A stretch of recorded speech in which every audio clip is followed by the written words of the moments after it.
long before Rome built its first road across Britain, something lived inside the hills. Not metaphorically, not spiritually in the vague modern sense.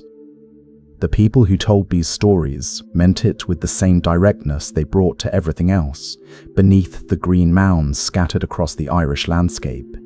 Inside the hollow places under certain hills, there were beings. They had courts and kings and wars and grief. They had names. They had opinions about you. And if you interrupted their procession on the wrong night of the year, you might not find your way home.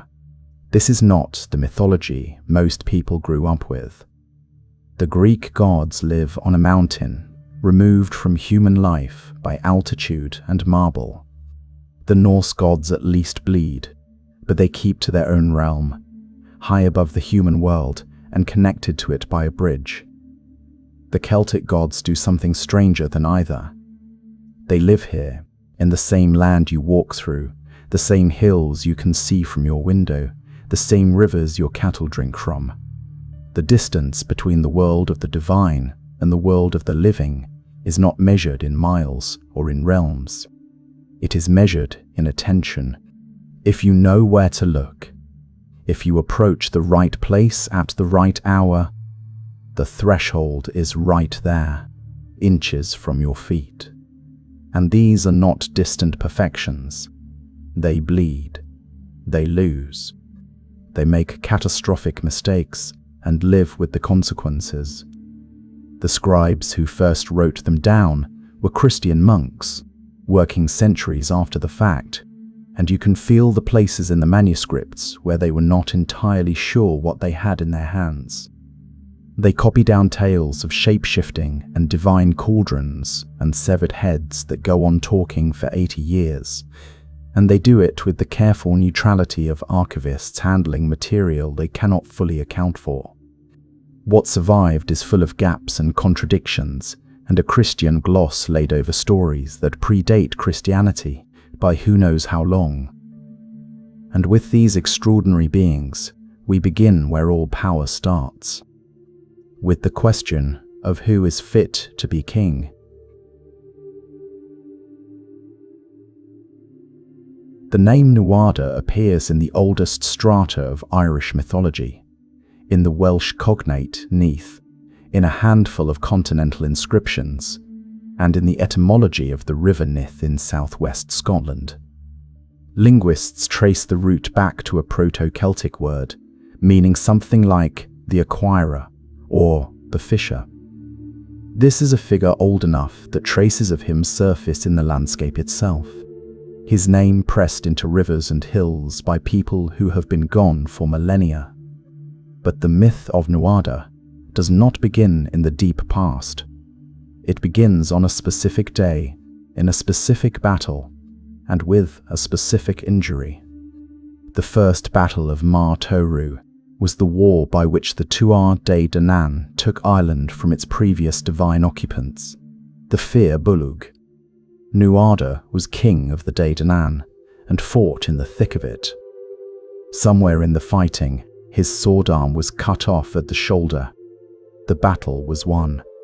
Ireland was theirs, and Nuada was no longer permitted to hold the throne.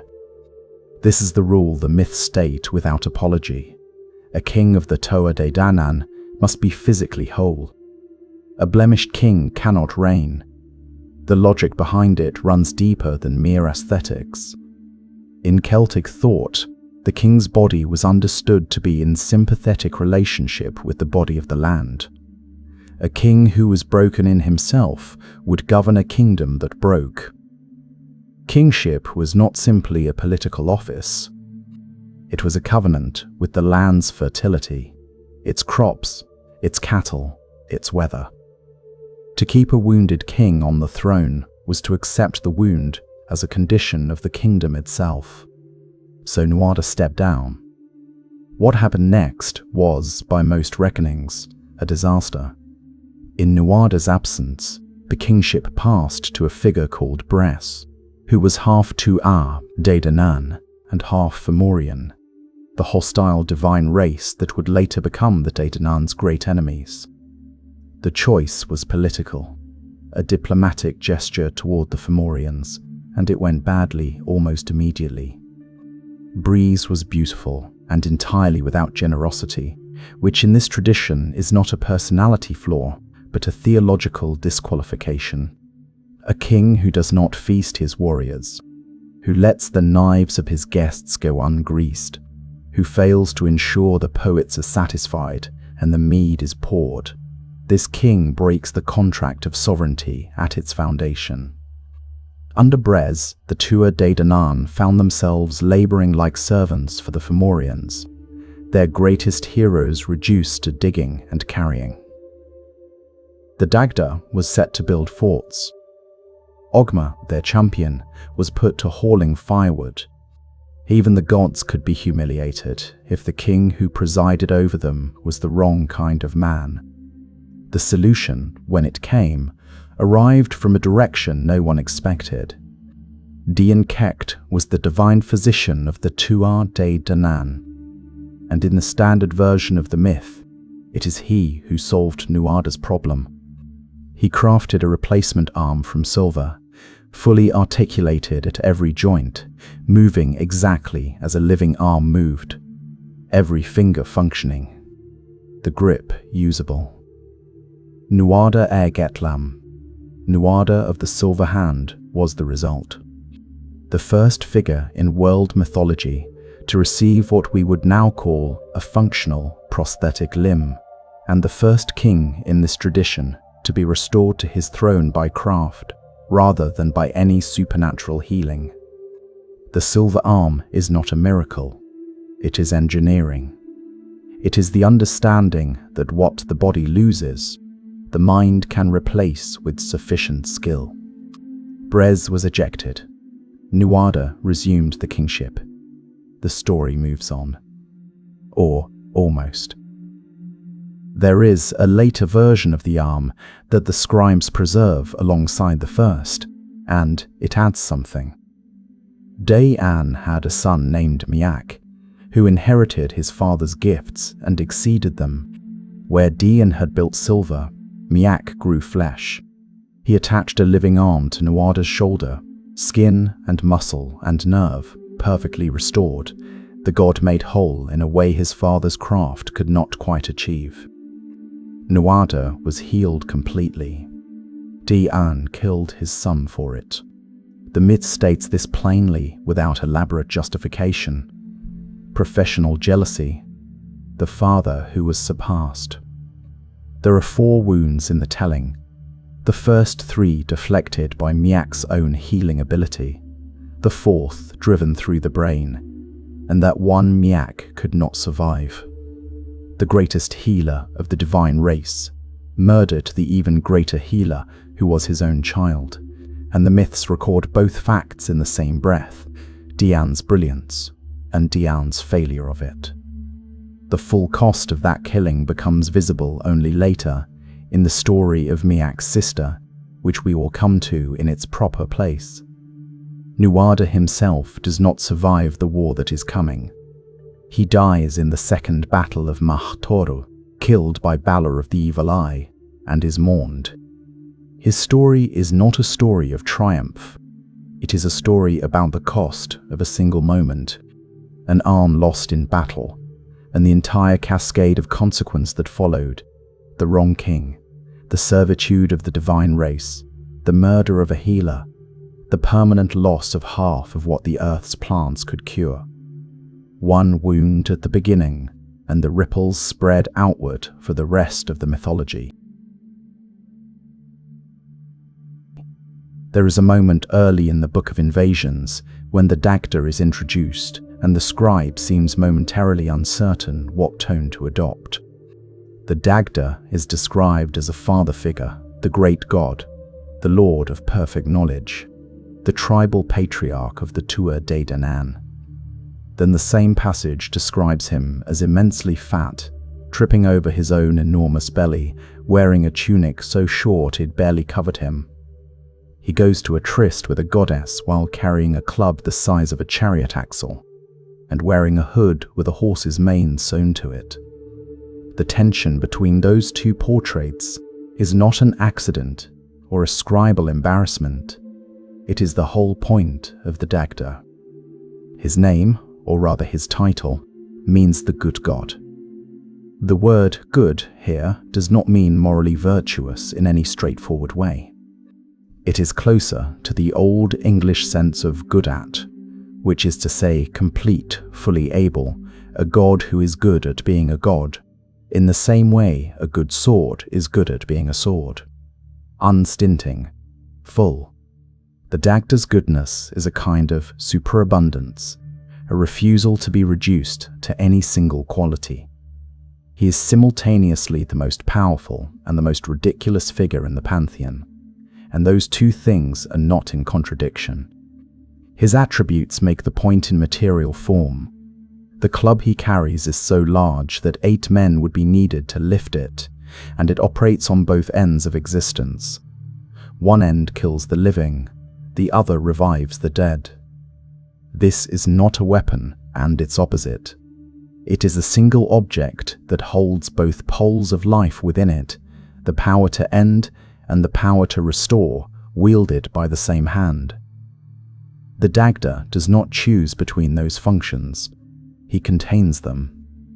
His cauldron, Undry, is the one brought from Murias, the cauldron of the 4 treasures that no company ever left unsatisfied. But the Dagda uses it in a specific and revealing way in the myths. When his enemies, the Fomorians, capture him before the second battle of Mar Torah and humiliate him with an enormous bowl of porridge, a pit of it so vast it could bury a man, commanding him to eat it all on pain of death. He eats it, every drop, with a ladle large enough to sleep in. The Fomorians laugh. The Dagda eats. He is being mocked, and he eats anyway, because refusing would be beneath a god whose entire nature is abundance. The joke is on the Fomorians, though the myth lets them have their laugh first. His harp is the instrument that plays the 3 sacred strains of music, the music of sorrow, the music of joy, and the music of sleep. These are not 3 genres. They are 3 forces with physical effects on the world. When the Fomorians steal the harp during their war with the Daedanan, the Dagda walks into their hall and calls it by name, and it flies to his hands across the room, killing 9 men as it passes through the crowd. He then plays all 3 strains in sequence. The assembled Fomorians weep, then laugh, then fall into a deep sleep, and in the silence, the Dagda and his companions walk out unharmed. The harp is not a metaphor for the power of music. It is a weapon, and its ammunition is emotion forced directly into the bodies of everyone within earshot. The Dagda's encounters with women are handled in the myths with what I can only describe as cheerful frankness. He is not handsome. He is not romantic. He is productive in the way that nature is productive, indifferent to aesthetics and focused entirely on continuation. His trysts include the Morrígan herself, the great war goddess, encountered at a ford in the river on the eve of the second battle of Mar Torah, and the meeting between them is essentially a negotiation. She names what she will do for the war if he comes to her. He agrees. And afterwards, she gives him intelligence about the Fomorians' plans and tells him exactly where and how to attack. The Dagda's sexuality, in the myths, is always entangled with his political function. His abundance is never merely personal. The Dagda is the god the Celts built to hold together everything. Their world required that could not be separated into clean categories, strength, and ridiculous excess. The gravity of a patriarch and the appetite of a buffoon. The power to kill and the power to restore, music that weeps and music that murders. He is what you get when your theology refuses to pretend those things are not all the same thing. Lugh arrives at the court of Nuada at Tara, and the gatekeeper stops him at the door. This is procedure. No one enters without declaring their skill. Lugh says he is a carpenter. The gatekeeper says the court already has one. Lugh says he is a smith. The court already has one. Lugh says he is a champion, a harper, a hero, a poet, a historian, a sorcerer, a craftsman. One by one, the gatekeeper turns him away. Every skill already present, every position already filled. Then Lugh asks, "Does your court have a single man who holds all of those skills at once?" The gatekeeper goes inside to ask. He comes back and opens the gate. The story is recorded in the Second Battle of Mar Toru text, which was analyzed in the late 19th century and which subsequent generations of scholars have treated as one of the most important documents in the entire Celtic mythological corpus. The scene at the gate is structurally a riddle, and the answer to the riddle defines Lugh completely. His power is not specialization, it is totality. He is the god of every craft simultaneously, which makes him something more than a craftsman and something different from a warrior king. His name is almost certainly connected to light, but the texts are careful not to reduce him to a simple sun god, which later interpreters have sometimes tried to do. His light is specifically the light of skill, of the radiant intelligence that makes something perfectly rather than approximately. Lugh was the grandson of the Fomorian leader Balor of the Evil Eye, and that parentage is important. Balor's eye was not metaphorical. It was a weapon, a single massive eye kept closed under a weighted lid. And when it was opened in battle, the gaze from it killed whatever it fell on. An entire army, it was prophesied, could be destroyed by that look. It was also prophesied that Balor would be killed by his own grandson, which is why he imprisoned his daughter Ethlyn and went to some lengths to ensure she never encountered any man. She encountered one anyway. She bore 3 sons. Balor had them all drowned, but one survived, carried to safety by the sea god Manannán MacLír. That child was Lugh. The prophecy resolves itself in the Second Battle of Mar Toru at the decisive moment when Lugh faces Balor across the field. Balor's eyelid is being raised, the eye is opening, and what it opens onto, it kills. Lugh throws a stone from his sling, hard enough and accurate enough that it drives Balor's eye backward through his skull. The gaze turns inward, and it is Balor's own army that it falls on as it goes. The weapon destroys its owner. There is something worth sitting with in that image. A grandson killing his grandfather with the power of precise aim, reversing the lethal gaze back through the skull of the man who spent decades trying to prevent this exact outcome. The Irish mythological tradition is not subtle about the futility of trying to outrun your fate. Balor imprisoned his daughter, and the imprisonment produced the grandson who killed him. The more elaborate the precaution, the more reliably the prophecy delivers its verdict. After the battle, Lugh is credited with the invention of several things. The game of Fidgel, a board game treated in the texts with the same seriousness as chess in medieval Europe, a ball game related to modern hurling, and the feat of riding on horseback. These are civilizational gifts, the things that make life more than mere survival. A god who holds every skill at once is also, naturally, the god who introduces the skills that turn a people into a culture. The feast of Lugh, held in his honor at the beginning of harvest, was said to have been established by Lugh himself in memory of his foster mother Tailtiu, who died of exhaustion after clearing the plains of Ireland for agriculture. The holiday is not a celebration of Lugh's own power. It is a mourning rite for a woman who worked herself to death so that people could eat. The god of all skills, at the height of his festival, is pointing back towards someone else's sacrifice. This is the texture of Celtic theology. The victories are always paid for, and the payment is always named. The figure of Brân the Blessed sits in the Welsh tradition at a distance from the Irish material, and that distance is worth keeping in mind. The Welsh mythological corpus preserved in the Mabinogion is not the same tradition as the Irish cycle, though the two share deep roots and occasional cognate figures. Where the Irish texts are dense with genealogy and battle lists, the Welsh tales move with the strangeness of dream, and Brân moves through his own story like a man too large for the world he inhabits, which is literally true. He is described as too immense to fit inside any building. A king who governs his kingdom from the outdoors, who sits on the cliff tops, because there is no hall that can contain him.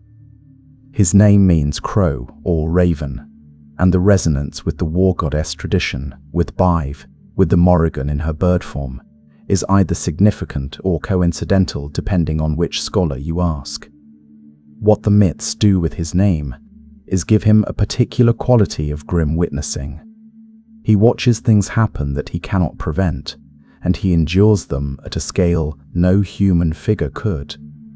His sister Branwen is given in marriage to Matholwch, King of Ireland, a political alliance meant to unite the island of Britain and the island of Ireland through kinship. The wedding is poisoned almost immediately by Brân's half-brother Efnisian, a figure of pure destructive principle, who mutilates Matholwch's horses in an insult so extreme it almost breaks the alliance before it begins. Bran compensates Matholwch with an extraordinary gift, a cauldron that restores the dead to life.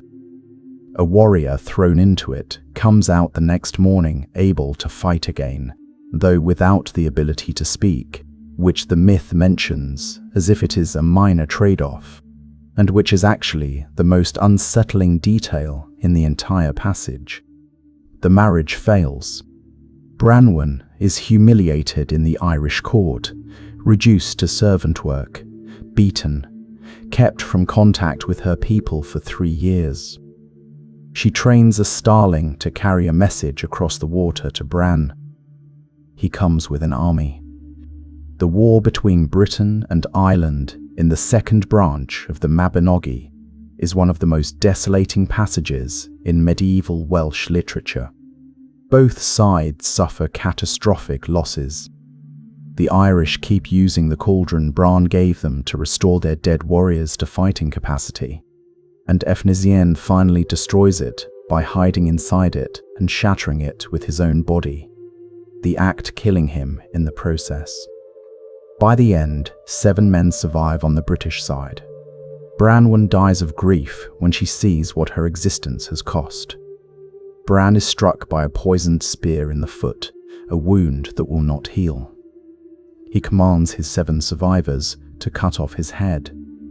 The head remains alive. It converses, feasts, tells stories, and maintains for 80 years a kind of enchanted court at Harlech. And then on the island of Gwyn's, where the 7 men and the head live outside of time, outside of sorrow, outside of the knowledge that the world they knew has ended. The myth specifies exactly when the enchantment breaks, when one of the survivors opens a door facing Cornwall and Brittany, the prohibited direction, and the grief of Bran's death and the grief of the war floods back into all of them at once, and they know that they must complete their task, carry the head to London, and bury it beneath the White Hill, beneath what would eventually become the Tower of London, facing France. The tradition attached to that burial is that Bran's head protects Britain from invasion as long as it remains there. The much later legend that the ravens of the Tower of London perform the same protective function is usually read as the same belief in a different shape. The Crow King still guarding, in some form, the kingdom his life's catastrophe was meant to unite. The legend of Bran is something none of the Irish figures quite provide, scale as a theological condition. He is too large for any building, too large for any alliance, too large for the war that kills him to fit inside any normal narrative proportion. His head survives because his consciousness is simply too significant to be ended by something as contingent as a poisoned spear. He presides over the ruin of everything he tried to build, and he does it with a dignity that the myths present as the highest form of kingship available to a being who has run out of other options. The Morrigan's first major appearance in the texts is not on a battlefield, it is on the eve of one. The second battle of Ma Torru is coming.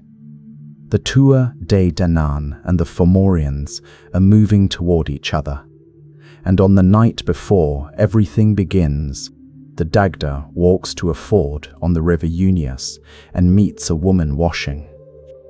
She has 1 foot on the south bank and 1 foot on the north bank, and she is vast, and she is beautiful, and she has 9 loose tresses of hair, and she is doing the washing of the Fomoir, the prophecy poem says, and the Dagda sleeps with her there, at the ford, on the night before the war that will decide everything. She is the Morrigan, the Phantom Queen, or possibly the Great Queen, and the ambiguity between those two translations is not a puzzle to be solved, but a quality of the figure herself. She is both. After the meeting at the ford, she gives the Dagda intelligence, precise tactical information about the Fomorian positions and plans, and she promises to go after the Fomorian king and take the blood of his heart and the kidneys of his valor. This is how she describes her contribution to the war. Not swords, not armies, but the literal physical extraction of an enemy's courage, framed as surgery. The Dagda's encounter with the Morrigan at the ford on the eve of battle is a sovereignty ritual, the same ancient pattern that appears across Celtic mythology, in which a king legitimizes his rule through union with the goddess of the land. What makes this version strange and worth dwelling on is that the Dagda is not the king here. He is the father god, the great patriarch, and even he approaches the Morrigan as a petitioner, meeting her at the threshold she controls on her terms. The river belongs to her. The knowledge belongs to her.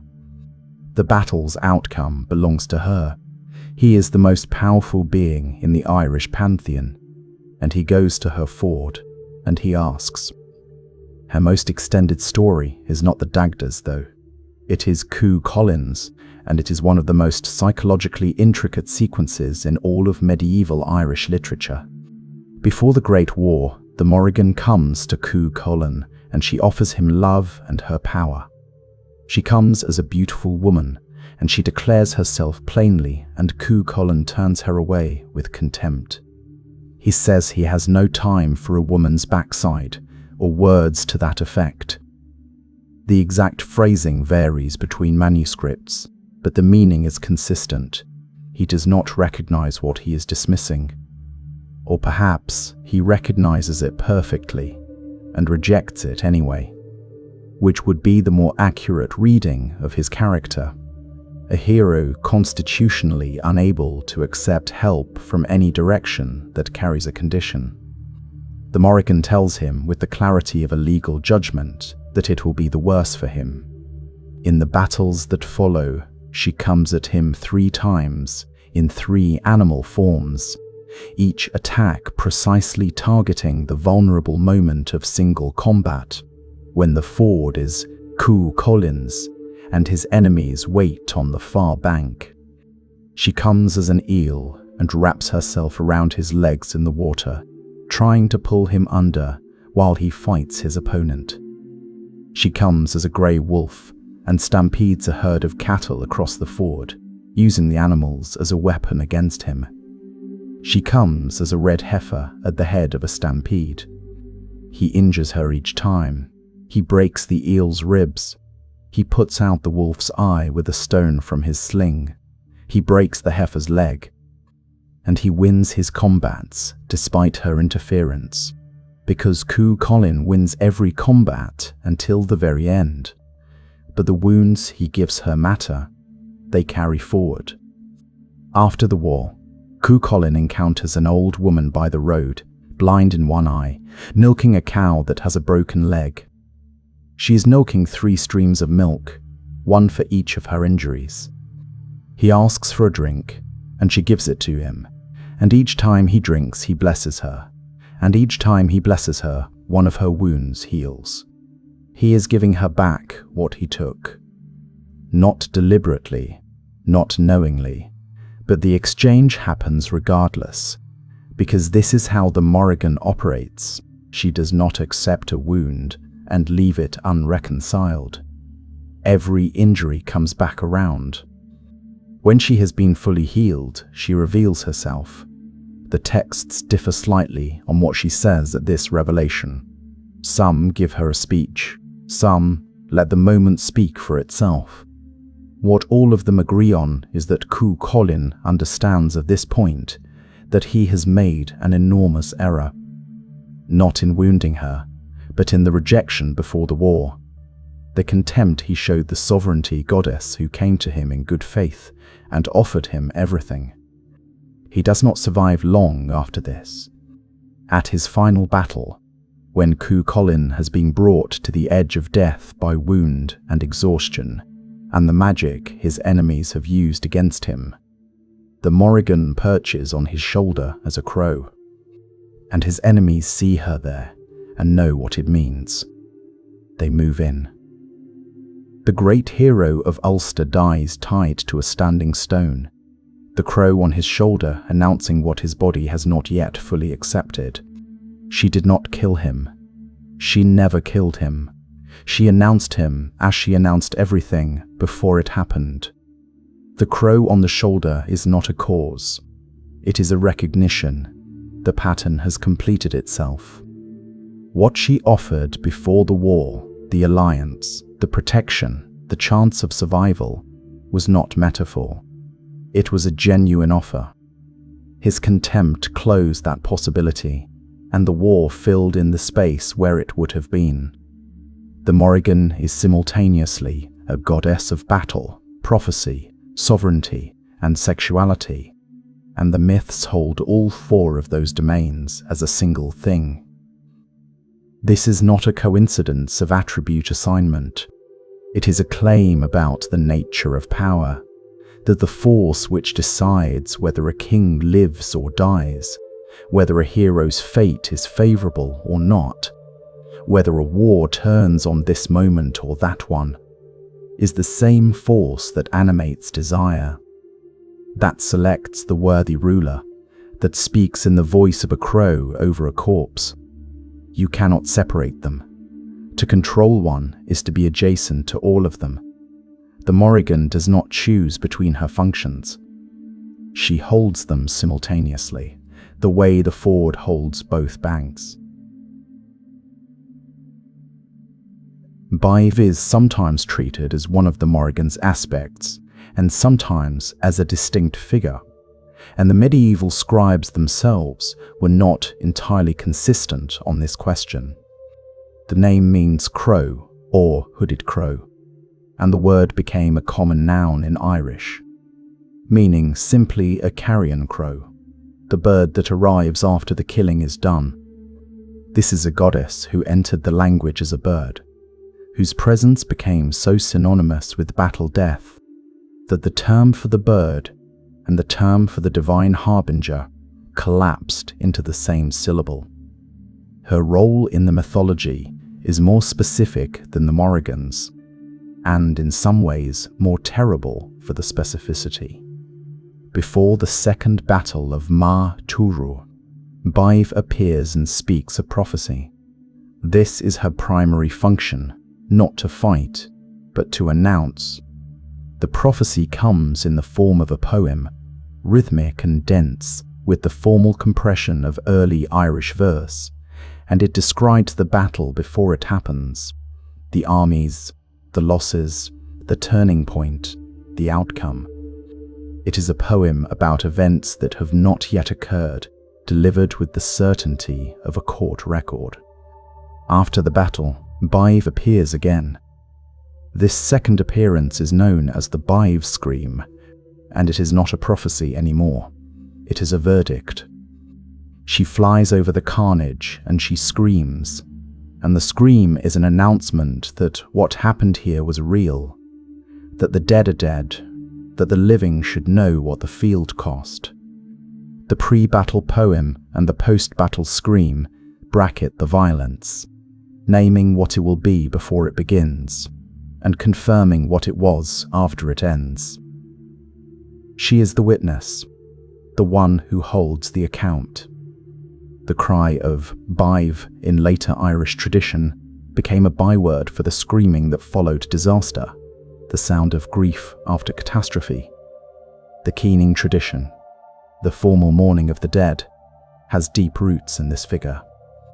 What the keening women did at funerals, their formal public lamentation, their recounting of the dead's deeds and worth, was an echo of what Badb did at battlefields: witness, acknowledge, name.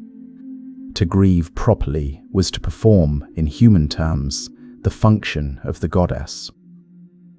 There is a passage in the Ca Moyi Toru that has stayed in the record for over 1,000 years, and does not entirely resolve into sense when you look directly at it. After the battle, Badb and the other war goddesses broadcast news of the victory to all the mountains and rivers and peaks of Ireland. They send the news to the very land. And then one of them speaks a poem about the peace that has followed. And the peace poem is beautiful and strange, describing a world of abundance and order and rightness that has been won by the battle. The war is over. The world is good again. And the voice speaking that goodness is the voice that screamed over the field where the dying were. This is what Badb holds that is hardest to hold. The scream and the peace are not opposites. They are the same voice, in different registers, saying what is true about where things stand. The crow that arrives after the killing is not indifferent.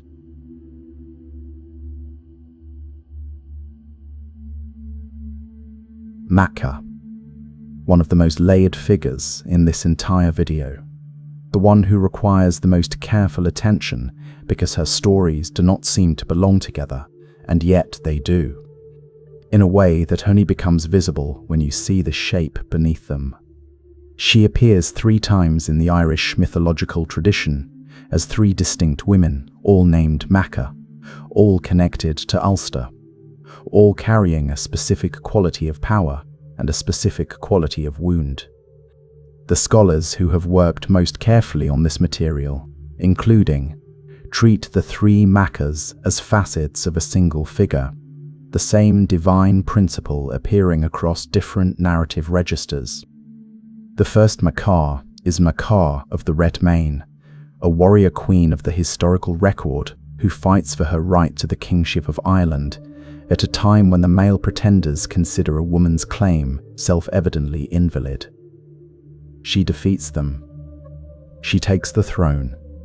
She builds a fort, Nemain Macha, what is now Navan Fort in County Armagh, one of the great archaeological sites of Ulster, named for her.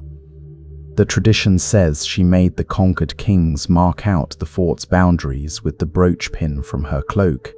She rules, and her capital endures in the landscape under her name, long after the mythology has ceased to be believed. The second Macha is a figure from a very different kind of story. She arrives at the house of a widower named Cruncu during harvest time, moving in silence, sitting by his hearth, beginning to tend his household as if she had always been there. The myths do not explain her arrival. She is simply present, and her presence transforms the household, bringing it prosperity and order. She and Cronku become partners, and she becomes pregnant with his child. She asks only one thing of him, that he not boast of her in public. He does not honor her request. At the king's assembly, drunk on mead and pride, Cronku tells the king that his wife can outrun the king's horses. The king forces the race, threatening Cronku's life if Macha refuses. She is in her final weeks of pregnancy. She begs for a delay. No one listens. She runs the race. She wins it. She gives birth to twins at the finish line. And as she does, she curses the men of Ulster with the words that will shape the entire Ulster cycle, the whole vast architecture of which Cú Chulain's story is the center. Her curse is this: in their hour of greatest need, the warriors of Ulster will suffer the pains of childbirth. The curse is not metaphorical. Every time Ulster faces its greatest crisis, its fighting men are struck down with labor pains, the same agony she experienced at the finish line, and they cannot fight. This is not a power she invented for revenge. It is a mirroring. You made me suffer what I asked you to prevent, and so your suffering will match mine at the exact moments when you can least afford it. The name Macha, and the place name Emain Macha, and the plain Mag Macha, all echo through the Ulster tradition as a constant reminder that the province's most defining limitation was born from a single act of a man disregarding what a woman in extremity asked him not to do. The third Macha is the goddess who races Lugh in a different version of the tradition, the connection between horses and sovereignty that runs through all three incarnations like a thread. In each of the three stories, Macha's relationship to speed and to the land and to her own body being pushed past endurance is the central event. She is always outrunning something, and the cost of outrunning it is always paid in pain, and the pain always leaves a mark on the landscape that outlasts her. Emain Macha has been excavated. It is a real place, a circular ceremonial enclosure on a drumlin in County Armagh, its layers reaching back to around 100 BC. The name is historical. The woman it honors, or the force it honors through the name of a woman, pressed itself into the ground, deeply enough that 2,000 years of subsequent habitation did not shift it. Nemain is the most briefly attested, and that brevity is the appropriate form for a goddess whose entire function is compressed into a single instant. Her name derives from an Old Irish word meaning panic or venomous frenzy, and the distinction between her and the Morrígan is, in practice, the distinction between dread spread across time and dread concentrated into a single moment so intense it kills. At the Second Battle of Mar Tora, the text states it plainly: Nemain's cry, a single scream over the assembled Fomorian army, threw 100 warriors into such terror and confusion that they fell on each other, and the 100 died of the fear alone. No weapons involved, no direct attack. The sound of her voice once, and 100 fighting men were dead before the battle had properly begun. The scribes who copied this passage noted it with what reads as genuine unease. The number is exact, 100, not many or countless. 100. The precision carries its own horror, as if someone counted afterward, and the count was necessary to establish that this actually happened, that the goddess's voice was not a metaphor, but a tally. What Nemain holds is the pure, distilled essence of what all four of these figures share. the understanding that war is not won only by force. It is won by terror, by prophecy, by the moment a fighting man suddenly cannot remember why he is still standing. The Morrígan works across years. Biv speaks in poems. Macha inscribes herself in the landscape and the law. Nemain works in a second. Together they map the full temporal range of dread, from the long prophecy at the ford to the instant that empties a man's will and leaves him face down in the mud of a field before the slaughter has officially begun. They are not four things the Celts feared about war. They are four things the Celts knew to be true about it. That someone already knows how it ends. That the carrion birds are already circling. That the land will remember what was done on it. And that there is always a moment when courage simply leaves.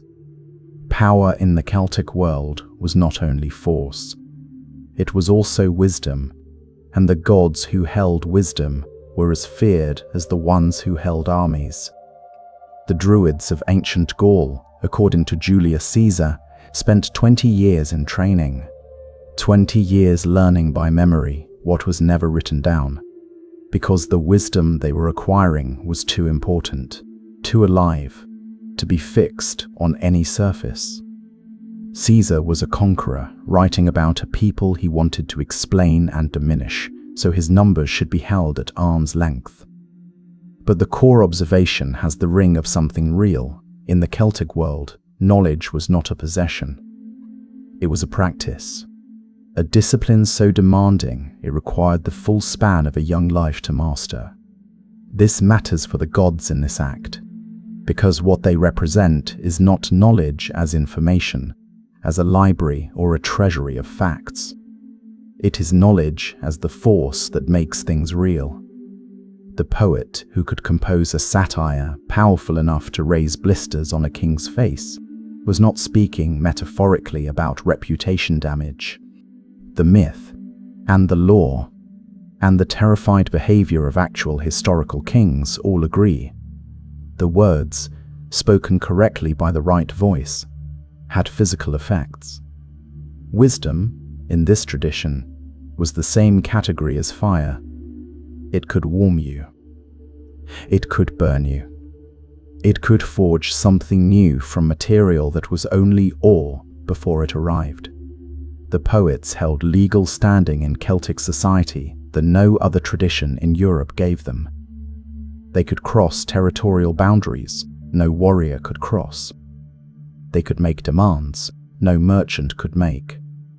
A king who sent a poet away unsatisfied was not being rude. He was running a political risk with calculable consequences. The satire would come, and the court would hear it, and something would happen to his face or his cattle or his reputation that could not be easily undone.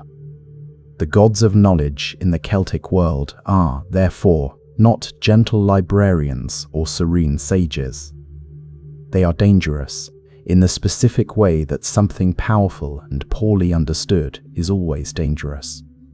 They are also, without exception, stranger than their functions first suggest.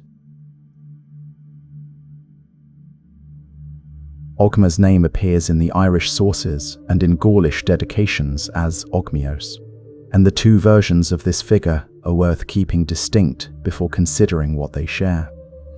The Gaulish Ogmios comes to us primarily through a single remarkable description by the 2nd century Greek satirist Lucian, who encountered his image during travels in Gaul and was so baffled by it that he stopped a local elder and asked for an explanation. The image showed an old man, Lucian wrote, painted with the dark, leathery skin of a sun-scorched wanderer.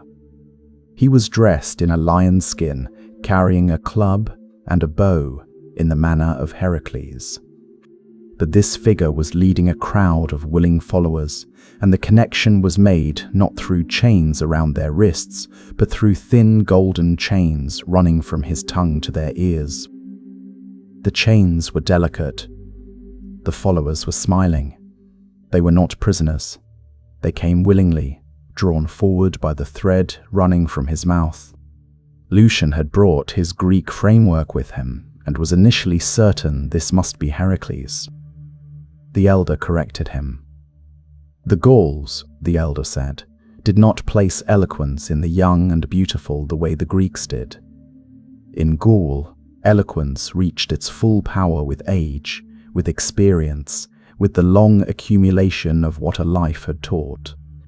The chains were the chains of language, of words so well chosen and precisely delivered that they could lead a man anywhere, not against his will, but by engaging it so completely that he followed without noticing the chord. This is Ogmius, the god whose strength is in his tongue, whose followers are bound not by force, but by the pleasure of being in the presence of a voice that knows what it is saying. The Irish Ogma is the same figure in a different register, and the Irish tradition complicates the portrait in a way Lucian's account cannot. Ogma in the Tuath de Danann is the champion, the greatest warrior of the divine company, the fighter who goes first. He is physically powerful in the way the Dagda is physically powerful, a figure of presence and force. He is also, the texts say without apparent tension, the inventor of the Ogham script. Ogham is real. It exists. It is carved into hundreds of standing stones across Ireland, southwestern Britain and Scotland. Its letters made of straight lines and notches cut into the edge of the stone. And it is the earliest form of writing developed specifically to record an insular Celtic language. The stones are mostly commemorative, recording names and genealogies, and they date primarily from the 4th through 7th centuries AD, though the script itself may be older. To walk in certain parts of Munster or Kerry is to walk past messages in this alphabet, names of people dead 1500 years, still legible to anyone who knows the code. Ogma invented it, says the tradition, the same being who fights in the front line of the divine army, and whose name in Gaul ran golden chains from his tongue to his listeners' ears. He also gave the Celtic people the physical means to hold language still long enough to cut it into stone. The Irish did not see these two attributes, champion and inventor of writing, as contradictory. They saw them as expressions of the same underlying nature, the power to compel, to bind, to make others follow.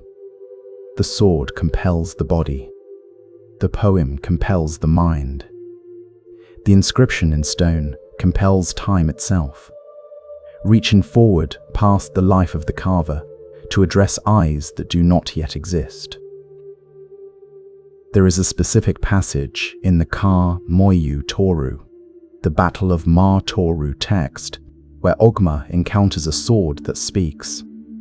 The sword of Tethra, a Fomorian king killed in battle, recounts its own deeds when unsheathed, narrating its own history.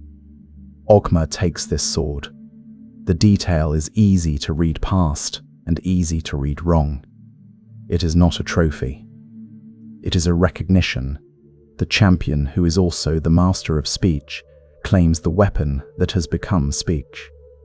The sword that tells its own story belongs to the god who understood from the beginning that telling a story is its own form of weapon. Brigid is a figure who most visibly bridges the world before Christianity and the world after it, and the bridge she forms is not metaphorical. It is institutional. Her feast day, Imbolg, fell on the 1st of February, and it marked the first stirrings of spring in the Irish agricultural year, the lactation of the ewes, the earliest edge of light returning. The soil not yet workable, but no longer entirely dead.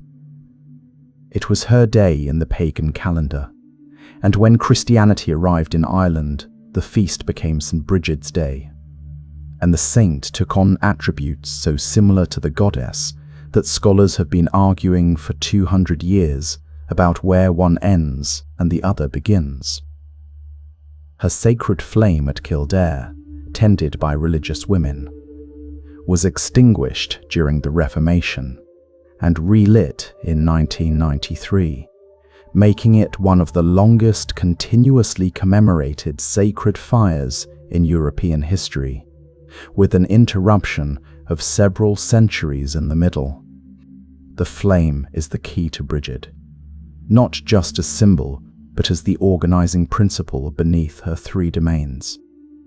She presided over poetry, healing, and smithcraft, and the temptation is to say that these seem like three unrelated things that got assigned to the same goddess by some ancient committee. The temptation should be resisted. The Celts, and whoever among the Celts first articulated Brigid's nature clearly, understood all three as expressions of the same force. The transformative power of fire applied to different kinds of raw material. The smith takes ore and applies fire and produces something that was impossible before the fire arrived. The healer takes a broken or sick body and applies knowledge, which the Celts understood as a form of inner heat, and produces recovery where dissolution was the likely outcome. The poet takes the raw material of experience, grief, love, fury, the specific weight of a particular place on a particular morning, and applies the fire of language until what comes out is not description, but the thing itself. A made object that can enter another person's body through their ears and change something there permanently.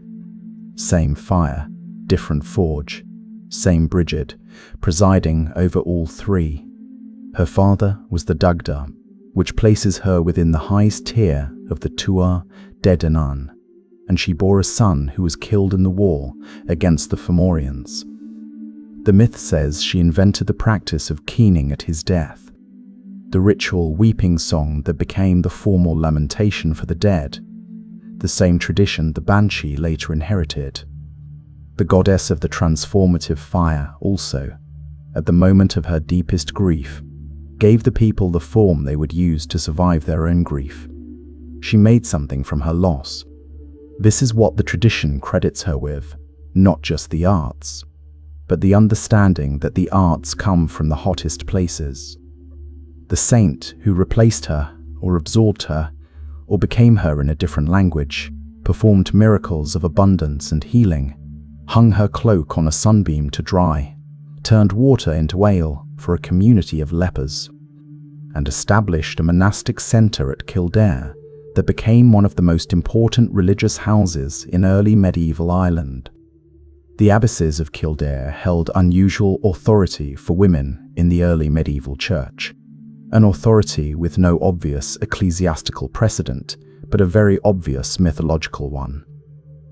Saint Brigid's biography, the earliest versions of which were written by monks who had clearly read their mythology carefully, includes a moment where she asks the King of Leinster for land for her community, and he laughs and says she may have as much land as her cloak will cover. Her cloak, in some versions, covers enough of the Curragh plain to found a significant monastic enclosure. The saint performs the same relationship with abundance and the land as the goddess. The church could not erase Brigid. It retained her by renaming her, which is either a co-option or a continuation, depending on whether you are more sympathetic to the church or to what came before it. What is not in question is that the flame kept burning.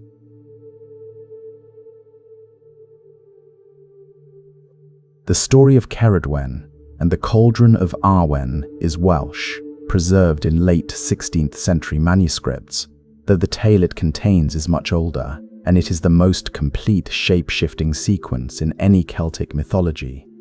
A full catalogue of transformation compressed into a single, sustained chase. Cerridwen lived with her husband and 2 children beside a lake in Wales. One of the children was Morfran, whose name may translate to Great Crow, and whose ugliness was described in the texts, with a bluntness that seems almost deliberate, as if the myth is setting up a problem that requires an extraordinary solution. Morfran was so physically unprepossessing, the texts say, that no ordinary path in the world would compensate for it. Cerridwen decided that the only recourse was Awen. Awen is one of those Welsh and Irish words that resists clean translation because the thing it names resists clean translation. It is usually rendered as divine inspiration, the breath of the gods, the force that makes a poem more than arranged words, that makes a prophecy accurate, that makes a song capable of the Dagda's harp, did physically alter the emotional state of everyone within earshot. It is not talent. It is the fire that talent, if present, can carry. Cerridwen knew how to brew it. The preparation required a full year of continuous work, a cauldron kept constantly boiling, a specific sequence of herbs gathered at specific times. A process so demanding that Cerridwen employed a blind man to stir it steadily and a boy to tend the fire. The boy's name was Gwyn Bach, which means simply Little Gwyn, and he was not significant. He was a servant doing a servant's work, feeding the fire, keeping the heat even. At the end of the year, with the Awen fully concentrated in the liquid and 3 drops representing its totality, the cauldron erupted. The 3 drops flew out and landed on Gwyn Bach's hand. He put his finger to his mouth by reflex, and in that instant he received everything. All the world's knowledge, all the past, all the future. The full content of the year's brewing, intended for Morrígan, swallowed accidentally by a boy who had not been supposed to receive anything at all. The cauldron, now empty of its purpose, cracked and poisoned the river.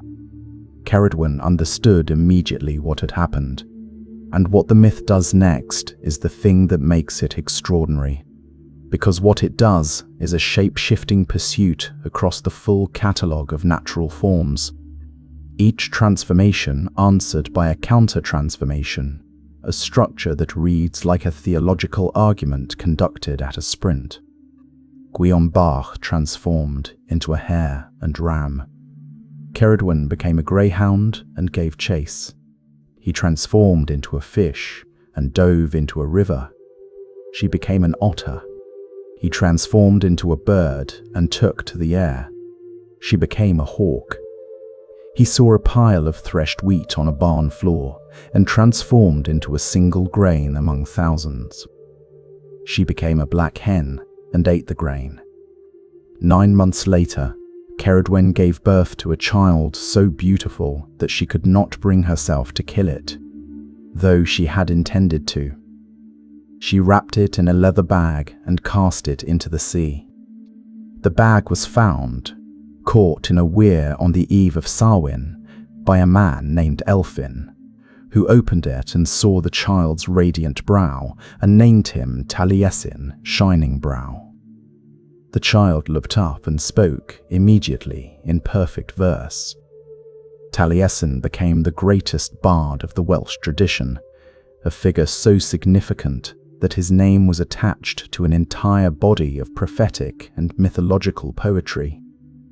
And his origin was understood to be not merely poetic skill, but the literal substance of divine inspiration, received through accident, survived through transformation, born from a goddess who both created and lost him. What the story of Cerridwen holds is the understanding that knowledge, in the Celtic tradition, cannot be possessed without cost. The Awen was not intended for Gwyn Bach.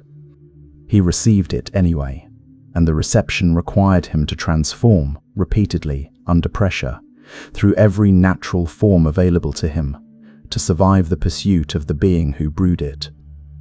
He was not educated. He was pursued. The knowledge did not make him learned. It made him Taliesin. Cerridwen herself is often read in later interpretations as a dark figure, a witch, a crone, and the later Welsh tradition does place her in that register.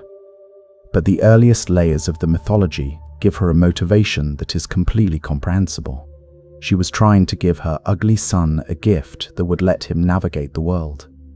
The year of labor, the careful preparation, the precise herbal knowledge required, all of it was a mother trying to compensate for something her child was born without. Gwyn took it. She pursued him with complete justification. The pursuit produced Taliesin. There is an honesty in the myth about how wisdom actually travels, not through orderly transmission, not through the intended recipient receiving what was prepared, but sideways, accidentally, through the person who happened to be tending the fire when the cauldron overflowed. The greatest bard in Welsh tradition got his gift from a burned finger. The cost of it was a year's transformation, and a goddess's rage, and a drowning that was not quite a drowning. You do not come to Arawn by deserving it. You come to it by surviving what it requires. The story of Aengus Óg, the god of love and dream in the Irish tradition, is the most purely romantic narrative in the entire Celtic mythological corpus, which is worth noting because the Celtic mythological corpus is not, in general, a place where romance ends well. Aengus was the son of the Dagda and Donn, the goddess who would become the river Boyne, and his birth was itself a piece of divine improvisation. The Dagda caused the sun to stand still for 9 months, so that Bowen's pregnancy would be compressed into a single magical day, which is either a story about divine love finding ways around inconvenient constraints, or a story about power arranging reality to avoid accountability, and the tradition does not force you to choose.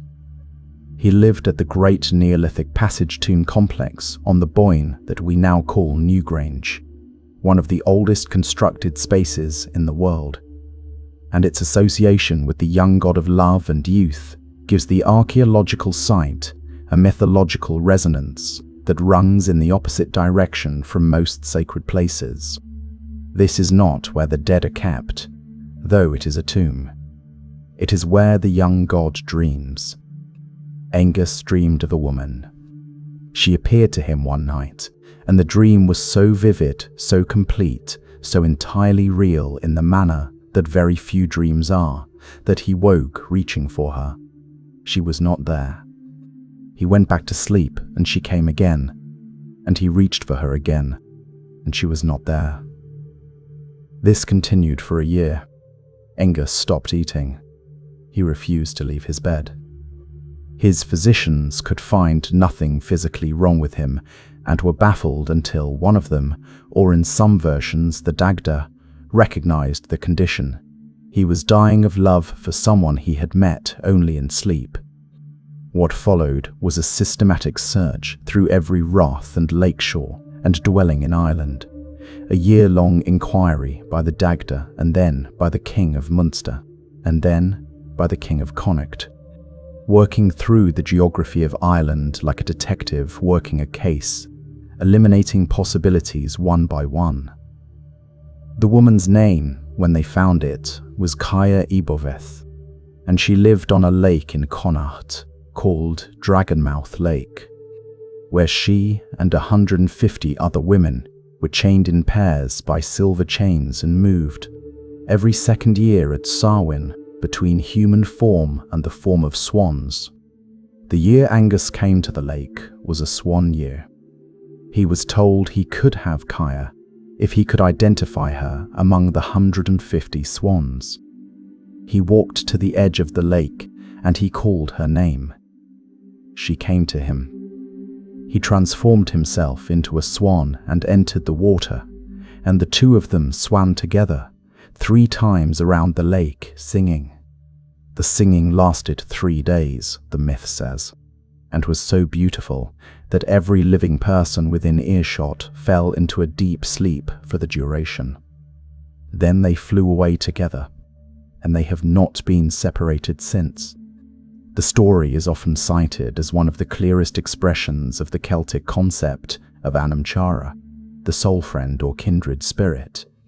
The idea that certain connections run beneath the level of circumstance and will find each other regardless of what form either party happens to be wearing at the time. Aengus did not fall in love with Kaya's human form, which he had never seen. He fell in love with her in a dream, before he knew her name, before he knew her shape, before he knew anything except that she was real and he needed to find her. His birds are the kissing birds, the small singing birds that flew from his palace and whose song, when it entered a person's ears, kindled love in them. This is the Dagda's son, the god whose father wielded a harp that compelled grief and laughter and sleep. The son wields birds that compel love, a gentler version of the same principle. Music made feathered and airborne, and dispatched into the world to do their work unseen. He appears elsewhere in the mythology as a helper and protector, using his Orwen and his divine status to assist figures in distress. He is not passive, he is resourceful. But the core of his mythology is the dream love and the search for the swan woman, and the tradition dwells there longest, because it is the story that shows most clearly what Aengus was for in the theology of the Tuatha De Danann. Every pantheon needs a god whose domain is the thing that cannot be legislated or forced, not justice, not craft, not war, not the harvest, not wisdom even, but the pull of one specific face in a dream that will not leave you alone when you wake up. Aengus is what the Celts built for that. A young man in a broch on the Boyne, lying in his bed, refusing to eat, dying for someone he has never met and cannot stop looking for. The son of the most powerful god in the Irish world. And the thing that has defeated him is a woman he met in his sleep. The search takes a year. The identification on the lakeshore takes a breath. The singing lasts 3 days. Then they fly home and the swan's song puts everyone to sleep. And the world continues without noticing that somewhere over the Boyne 2 birds are circling a passage tomb older than any story told about it, and will be circling it tomorrow and the day after, and as far forward as the myth is willing to go.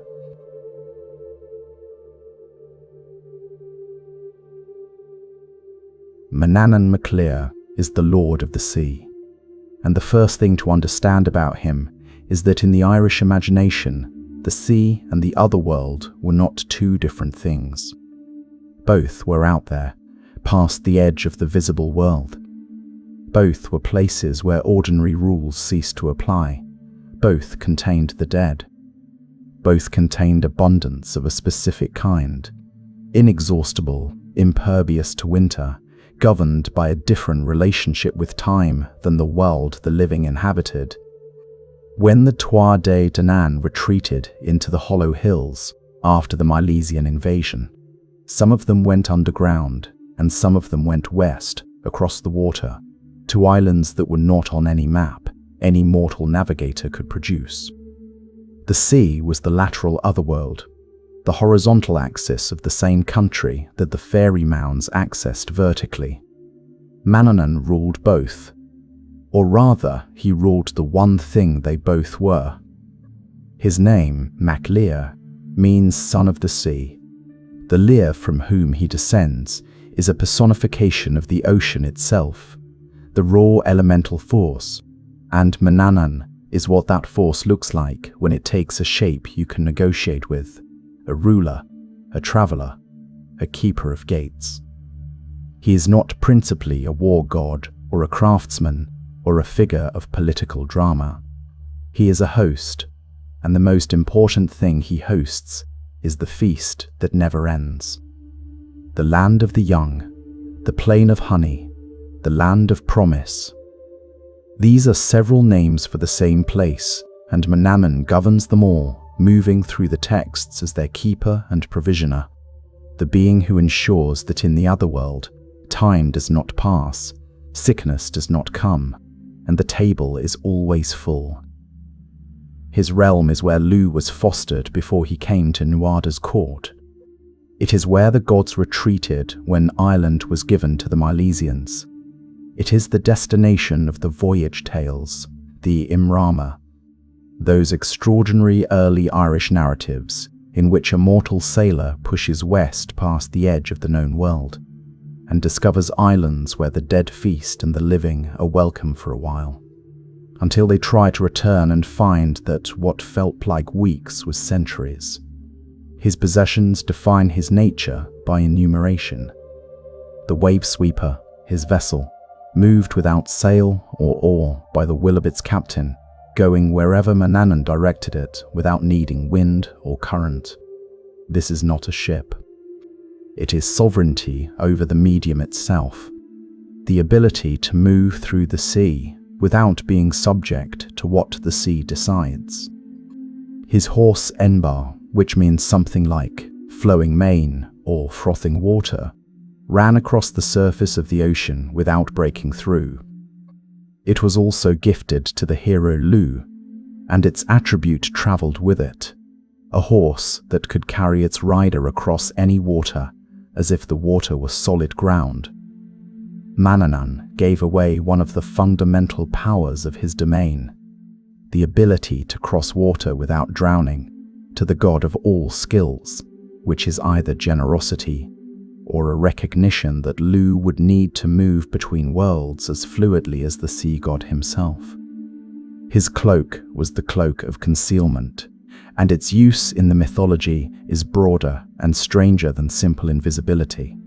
It could hide an army. It could make the divine race invisible to mortal eyes as they moved through the human world. It was the mechanism by which the Tuatha Danann became, after their retreat into the hills, imperceptible to the ordinary gaze, present but unseeable. The good neighbours who were there all along, if you knew where and how to look. Manannán's cloak is, in a sense, the founding technology of the fairy tradition, the thing that made the gods hidden without making them absent. He appears in the voyage of Bran as the voice that Bran hears at sea before his journey begins. A mysterious figure riding the waves on a chariot whose wheels are the swells of the ocean, singing to Bran about the world he is about to enter, a world that looks like water from one side and like a flowering plain from the other.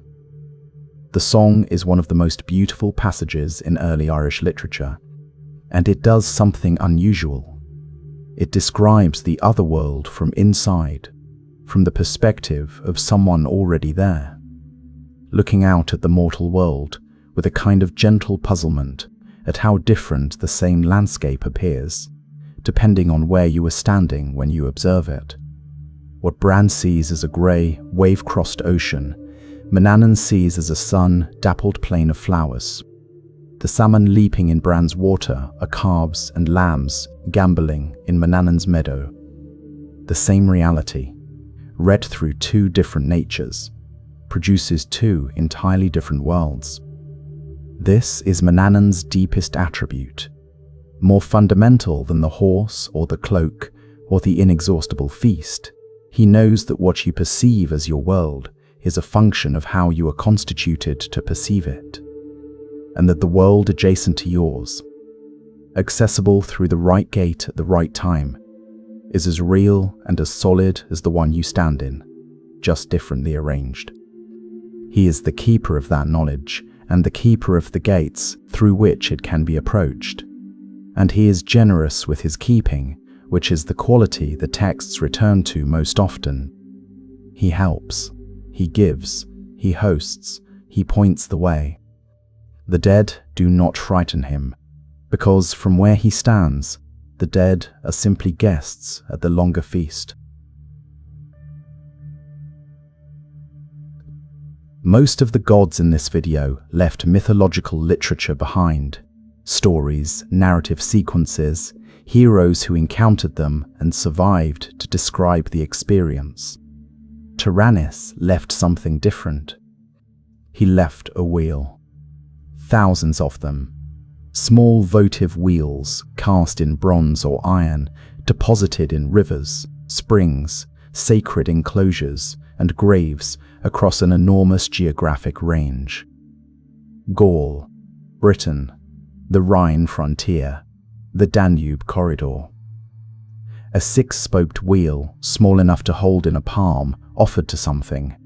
The sheer number of them, the geographic distribution, the consistency of the symbol across regions and centuries, this is not a local devotion. This is a widely shared understanding about the same God, expressed through the same object, by people who may never have met each other.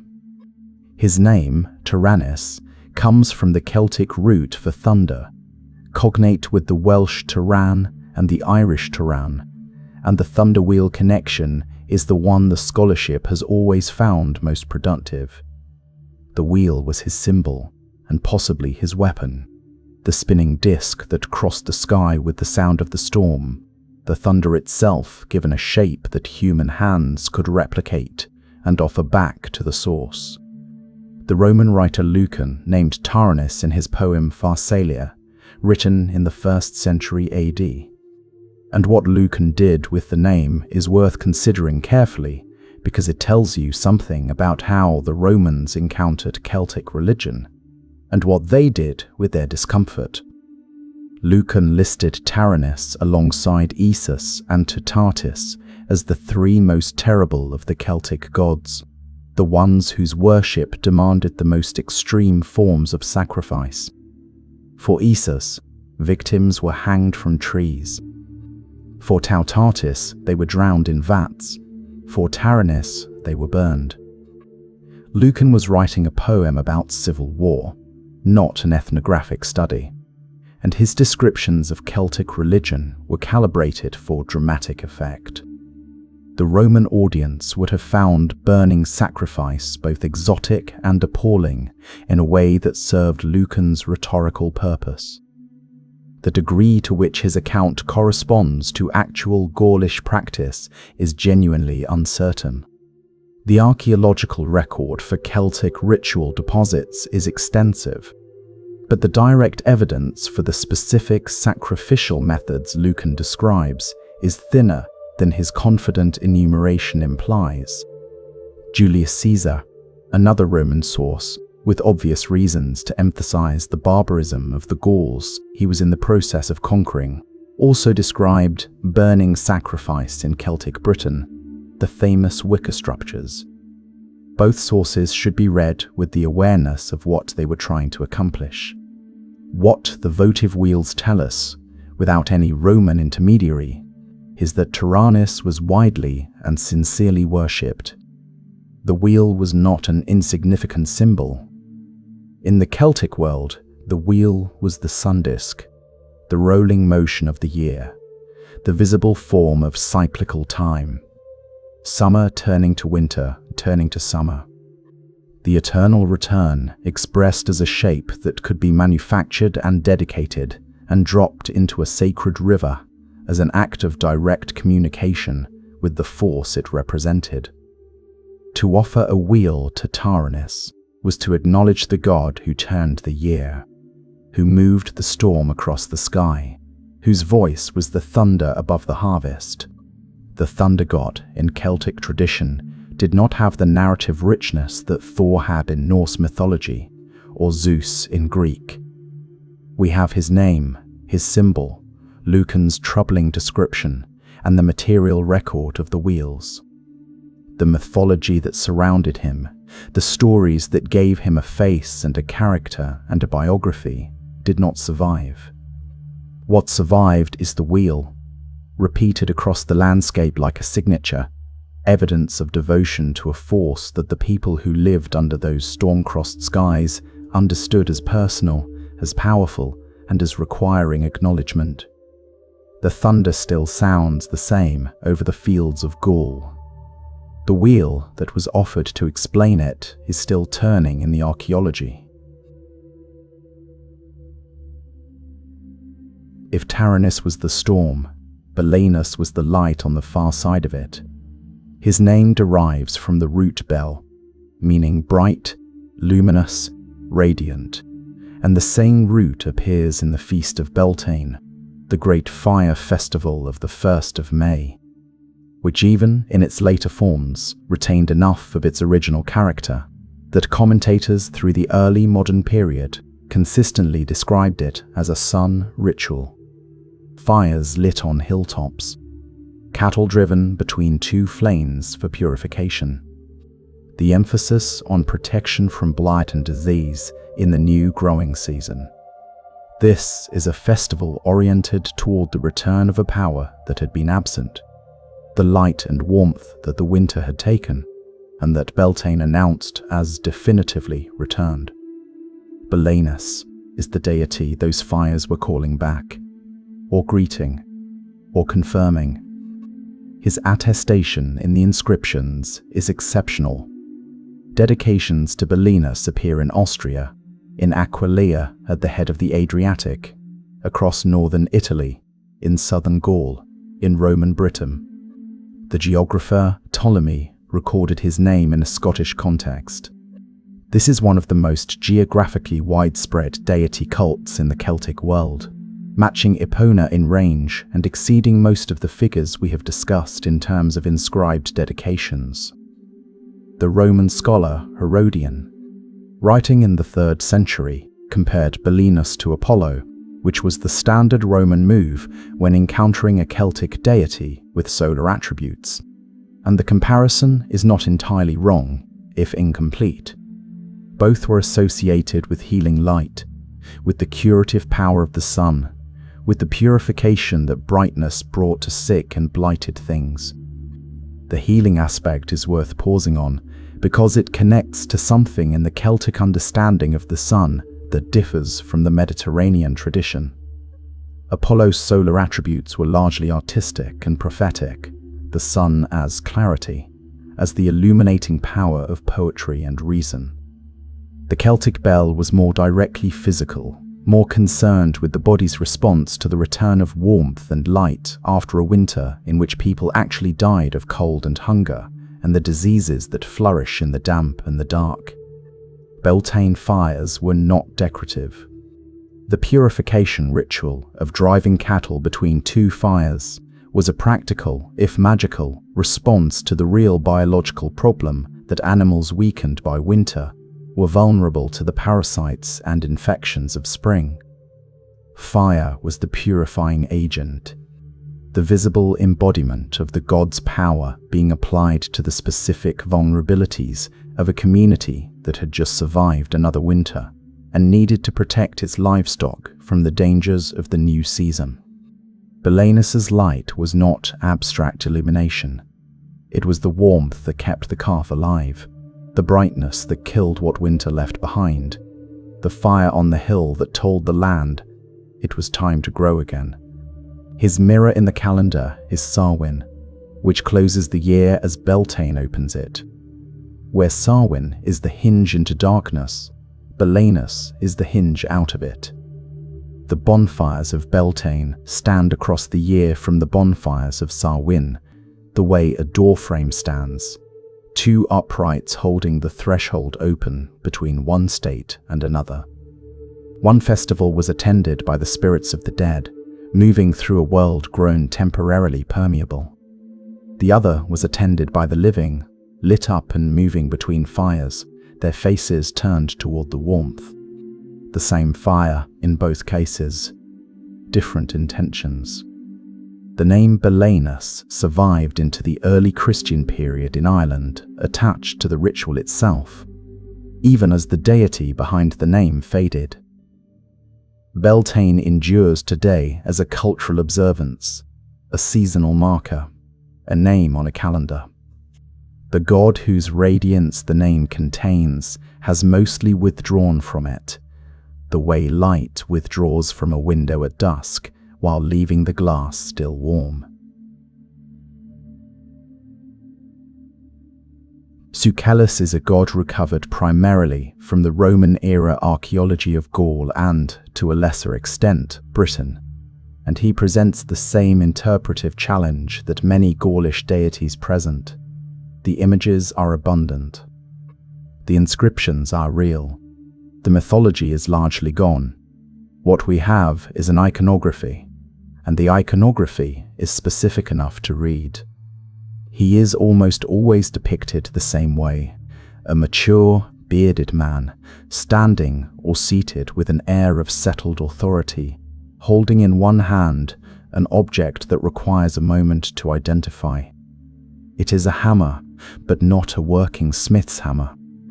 It is a long-handled mallet, a shape more like a ceremonial club than a workshop tool, and the length of the handle is distinctive enough that it appears across the corpus as a reliable identifier. In his other hand, a pot, a barrel, a cup. Sometimes what appears to be a dog sits at his feet, the animal most consistently associated in Celtic iconography with healing and the otherworld transition. His name translates as the good striker, the same adjective, good, that appears in the Dagda's title, the good god, as was discussed at the beginning of this video's third act, and as became clear across the Dagda's entry, the Celtic good, in this theological context, does not mean morally nice. It means complete, effective, fully realized in its function. The good striker strikes in the way that something needs to be struck to bring it into proper order. The hammer is not a weapon of war. It is an instrument of establishment, of planting, of making something firm in the ground. The barrel or the cup in his other hand connects him to the domain. The Dagda's cauldron occupied. Abundance, the feast, the provision that ensures no one in the community lacks. Several of the Sucellus dedications come from the wine-producing regions of Gaul, and the association with viticulture, with fermentation, with the transformative process that turns grapes into wine. Fits the hammer and vessel pairing precisely, the hammer plants and tends and orders, the vessel holds and preserves and transforms. He is a god of agriculture in the broadest sense, the one who oversees both the physical work of cultivation and the stored wealth it produces. The dog at his feet is the detail that reaches toward death and healing simultaneously, since the Celtic dog association ran in both directions. Dogs were healers, connected to sacred springs and the curative power of clean water, but they were also psychopomps, the companions of the crossing from the living world to what came after it. A god with a dog at his feet might be a healer, or might be a figure who oversees a passage, or might be both, which is probably the most accurate reading. No Roman writer named Sucellus among the terrible trinity, the way Lucan named Taranis. No great battle narrative featured him. He is not a god of dramatic events. He is a god of the long work, the vineyard tended across decades, the ground struck by the mallet in the planting season, the barrel kept full through the winter, the dog waiting patiently by the hearth for whoever will eventually need accompanying. He is the god who shows up in the inscriptions of ordinary people, soldiers and farmers and craftsmen, who dedicated small carved stones to him, not because their lives were extraordinary, but because they needed what he offered. The assurance that the work of provision, done carefully and with the right attention, would be met by a divine force that did the same. The good striker, striking the world into order. The same as the good god, applied to a different scale of things. The Dagda managed the cosmos. Sucellus managed the vineyard. Both mattered. Everything we know about Cernunnos is image. The most famous is on the Gundestrup cauldron, a magnificent silver vessel found dismantled in a peat bog in Jutland, Denmark in 1891, dating to somewhere around the 1st or 2nd century BC. Its interior and exterior plates are covered in mythological scenes, and one of the interior plates shows a figure that has become, in modern discussions of Celtic religion, essentially iconic. A large human figure seated cross-legged in perfect stillness, wearing a full rack of stag antlers from his head, holding in his right hand a torque. The twisted gold neck ring that in Celtic society was the material symbol of sovereign power and divine status, and in his left hand a horned serpent, the ram-headed serpent that appears in Gaulish religious art with enough frequency to have its own scholarly literature. Around him, a stag warps to his right, matching the antlers he wears. Other animals press close, a bull, a wolf or dog, something that may be a dolphin. The figure at the center holds everything in place with his stillness, and all the animals orient toward him. This image, or close variants of it, appears not only on the Gundestrup cauldron, but on carved stones from Gaul, in rock carvings from Camonica Valley in northern Italy, that predate the Gundestrup cauldron by centuries, in small bronze figures, in a bas-relief from Reims showing the figure pouring grain or coins from a bag that the animals below consume. The geographic range of these depictions is too large for a regional cult. This is a figure recognized across the Celtic world, depicted with a consistency that implies a shared understanding of what he represented, even though that understanding was apparently not committed to the kind of text that survived. What is the torque for? In Celtic society, the torque was the mark of the warrior aristocracy, the nobleman, the person of status and divine favor. Kings wore them. Heroes wore them. They were not ornamental in any simple sense. They were assertions of standing, visible proof of a relationship with the divine power that validated the wearer's authority. When Cernunnos holds a torque rather than wearing it, he is doing something different from claiming that status for himself. He is holding the torque as the source holds what it gives. He possesses sovereignty and can confer it, or he stands at the point where sovereignty originates before it distributes itself outward into the world of warriors and kings. What is the horned serpent for? The ram-headed serpent is a creature with no natural analogue, an invention of the Gaulish religious imagination, and it appears often enough in association with Cernunnos that it functions almost as an attribute, the way the trident functions as Poseidon's attribute, or the caduceus as Hermes's. Serpents in Celtic symbolism were associated with the earth, with the chthonic depths, with the regenerative power of things that shed their skin and return transformed. A serpent with a ram's head is a combination of two kinds of vitality: the serpent's underworld connection and the ram's aggressive generative force. Cernunnos holds this combination in one hand with the calm of someone who does not find it surprising. The antlers are his most immediately visible attribute, and they change his relationship to time in a way no other deity's attributes quite do. Stag antlers are shed and regrown every year, cycling through death and return with an animal regularity that made them, in the Celtic imagination, a natural emblem of seasonal regeneration. They are also the feature that makes Cernunnos visually and conceptually distinct from every other deity in this gallery. He does not merely preside over the wild, he wears it. He is not a god who visits the natural world. He is the natural world at the point where it becomes sufficiently organized to be approached. The domain that scholars have constructed around him from the images, in the absence of mythology, includes wildness, animals, fertility, the hunt, wealth in the form of grain and coin, the otherworld, and the passage between states. This is a wide net, and it is possible to read it as scholarly overreach, attributing to one figure what should be distributed across several.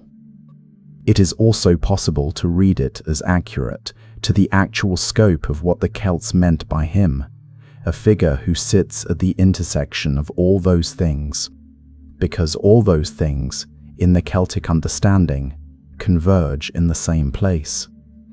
That place is the wilderness, the space outside the walls where human order has not yet imposed itself on the world's wildness, where animals move according to their own natures, and the seasons cycle without human intervention, and the dead are closer than they are in the town.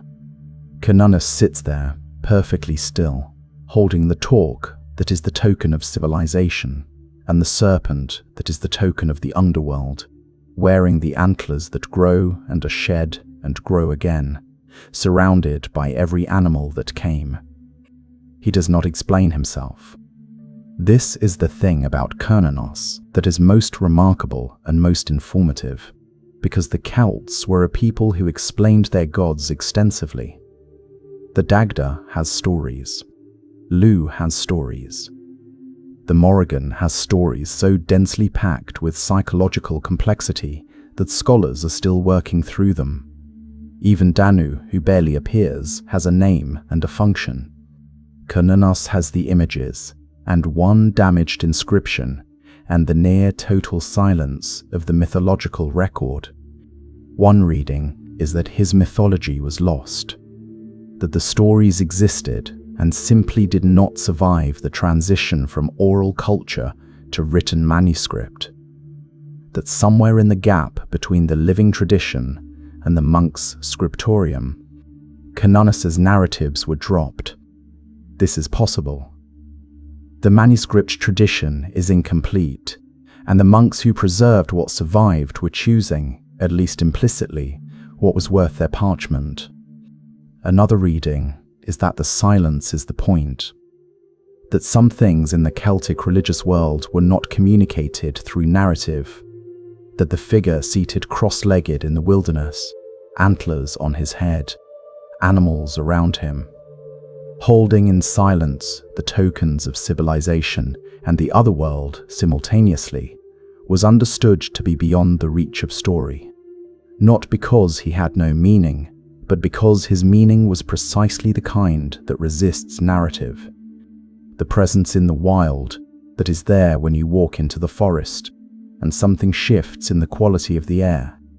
The stillness that is not absence but attention. The sense that the animals know something you do not about what this place is and what it is doing. Every culture that lives close enough to the wilderness to respect it eventually produces a figure like this, the Lord of Animals, the Keeper of the Wild, the presence at the center of what is not human. He appears in the Indus Valley seals, cross-legged among animals, 3,000 years before the Gundestrup cauldron was made. He is in the shamanic traditions of Siberia and the Americas. He is in the Green Man of the medieval cathedrals, the face in the stone that the example scripts for this video discussed at length. The specific form Cernunnos takes is Celtic. The antlers, the torque, the serpent, the particular stillness of the cross-legged posture.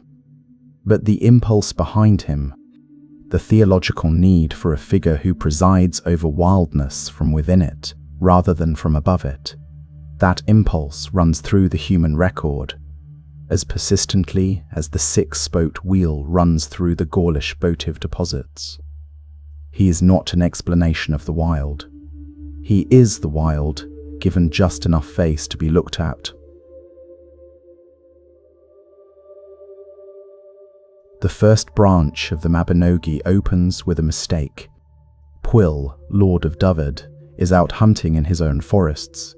His hounds flush a stag and pull it down, and Pwyll rides up to find another pack of dogs already at the carcass, worrying it. He does what any lord would do when another's hounds take the quarry from his pack. He drives the strange dogs off and sets his own on the kill. Only then does he notice the other hunter. The man is mounted on a large grey horse and wearing grey hunting clothes and carrying the bearing of someone entirely accustomed to having the world arrange itself according to his preferences. He does not shout or threaten. He speaks with the cool formality of a king addressing a lesser lord who has committed an offence that cannot be politely ignored. In all his life, he says, he has never seen a man of less courtesy than the one before him. And that is the end of the pleasantries. His name is Arawn, and he is the king of Annwn. Annwn is the Welsh otherworld, the place that exists beneath or beyond the visible world, accessible through certain hollow hills and dark forests. Ruled by this grey rider on his grey horse, with his white hounds with red ears that appear throughout Welsh mythology as the unmistakable signature of something not from the waking world. The dogs are beautiful and wrong in a way that takes a moment to identify. No natural animal is that white or has ears that red. They are the colour of a world with different light. Pwyll has interfered with Arawn's hunt, and the interference was an insult, and the insult requires restitution. Arawn names his price, and it is unusual. He wants Pwyll to take his place. For 1 year, Pwy will live as Arawn in Annwn, wearing Arawn's face, ruling Arawn's kingdom, sleeping in Arawn's bed beside Arawn's wife, sitting on Arawn's throne.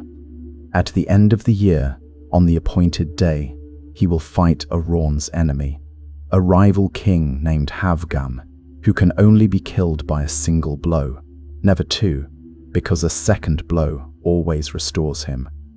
Pwyll must strike once and turn away, and Havgan will die, and the kingdom Arawn has been unable to secure will be secured. In exchange, Arawn will spend the year living as Pwyll in Dyfed, and neither will reveal the arrangement to anyone. Both men keep the bargain completely. By Will governs Annwn, well enough that Arawn's court praises him as the finest king their lord has ever been. When Pwyll shares a bed with Arawn's wife each night for a year, he turns his face to the wall and does not touch her, because that was not part of the agreement. At the year's end, he fights Havgan, strikes once with perfect force, and when Havgan begs for a finishing blow to end his suffering, Pwyll refuses, knowing the rule. The king of Annwn told him, this man could not be given 2 blows, and Pwyll holds to that instruction, even when Havgan is on his knees in the dirt asking to die. Arawn returns to his court and his wife, and discovers that his impersonator honoured every constraint of his kingship more faithfully than Arawn could have predicted. His wife tells him, confused, that the Lord of Annwn has been different this past year, colder at night and warmer during the day, more thoughtful and less present. Arawn understands what happened without being told. The two men become, after this, the closest of friends, and the friendship is expressed in the concrete terms that Celtic tradition always preferred over abstraction. Arawn sends Pwyll horses and hounds and jewels, gifts of the other world's abundance, and Pwyll sends back in return. The exchange of gifts between the Lord of the living world and the King of the dead is not ceremonial. It is the evidence that a genuine relationship exists, that the threshold between the worlds is permeable not only to wanderers and the dying, but to the traffic of friendship and mutual obligation. Arawn is the gentlest of the death gods in this act, the one whose nature is most fully expressed through courtesy and governance rather than through terror and pursuit. His otherworld is not a pleasant waiting room. It is a functioning kingdom with its own politics and its own enemies, and its king has the same concerns as any Welsh lord, securing his borders, dealing with rivals, finding someone he can trust. The fact that he found that someone in a mortal lord who blundered into his hunt and had the grace to accept the consequence of the blunder is one of the more unexpectedly hopeful details in Welsh mythology. The red-eared hounds of an Oon are a recurring presence in the Welsh tradition. They appear in winter storms, in the sound of hounds heard at night over the hills when no hunt is visible, in the wild cavalcade that moves through the sky on certain nights of the year. Their cry is distinct, high and clear when distant, deepening to a strange, hollow sound when close, and the folk tradition was consistent across centuries, that to hear them was to be near something significant, not necessarily fatal, but not casually ignorable. They were Arawn's hounds, out on his business, and his business was the same business it had always been. Later, in the Mabinogi, Arawn's hounds become the hounds of an Oon more broadly, available to be requested by Pwyl's son Pryderi, and associated in one of the hunting narratives with a wild boar of supernatural whiteness that no earthly pack could bring down. The other world intrudes into the mortal world repeatedly through the medium of the hunt, as if the two kingdoms share their game, as if the same quarry moves between them, and the hunter who follows it long enough will eventually find himself somewhere he did not intend to go. The Welsh word an Oon is sometimes translated as the deep or the not world, a place defined by negation, by what it is not rather than what it is. But Arawn's kingdom, as the first branch presents it, is not an absence.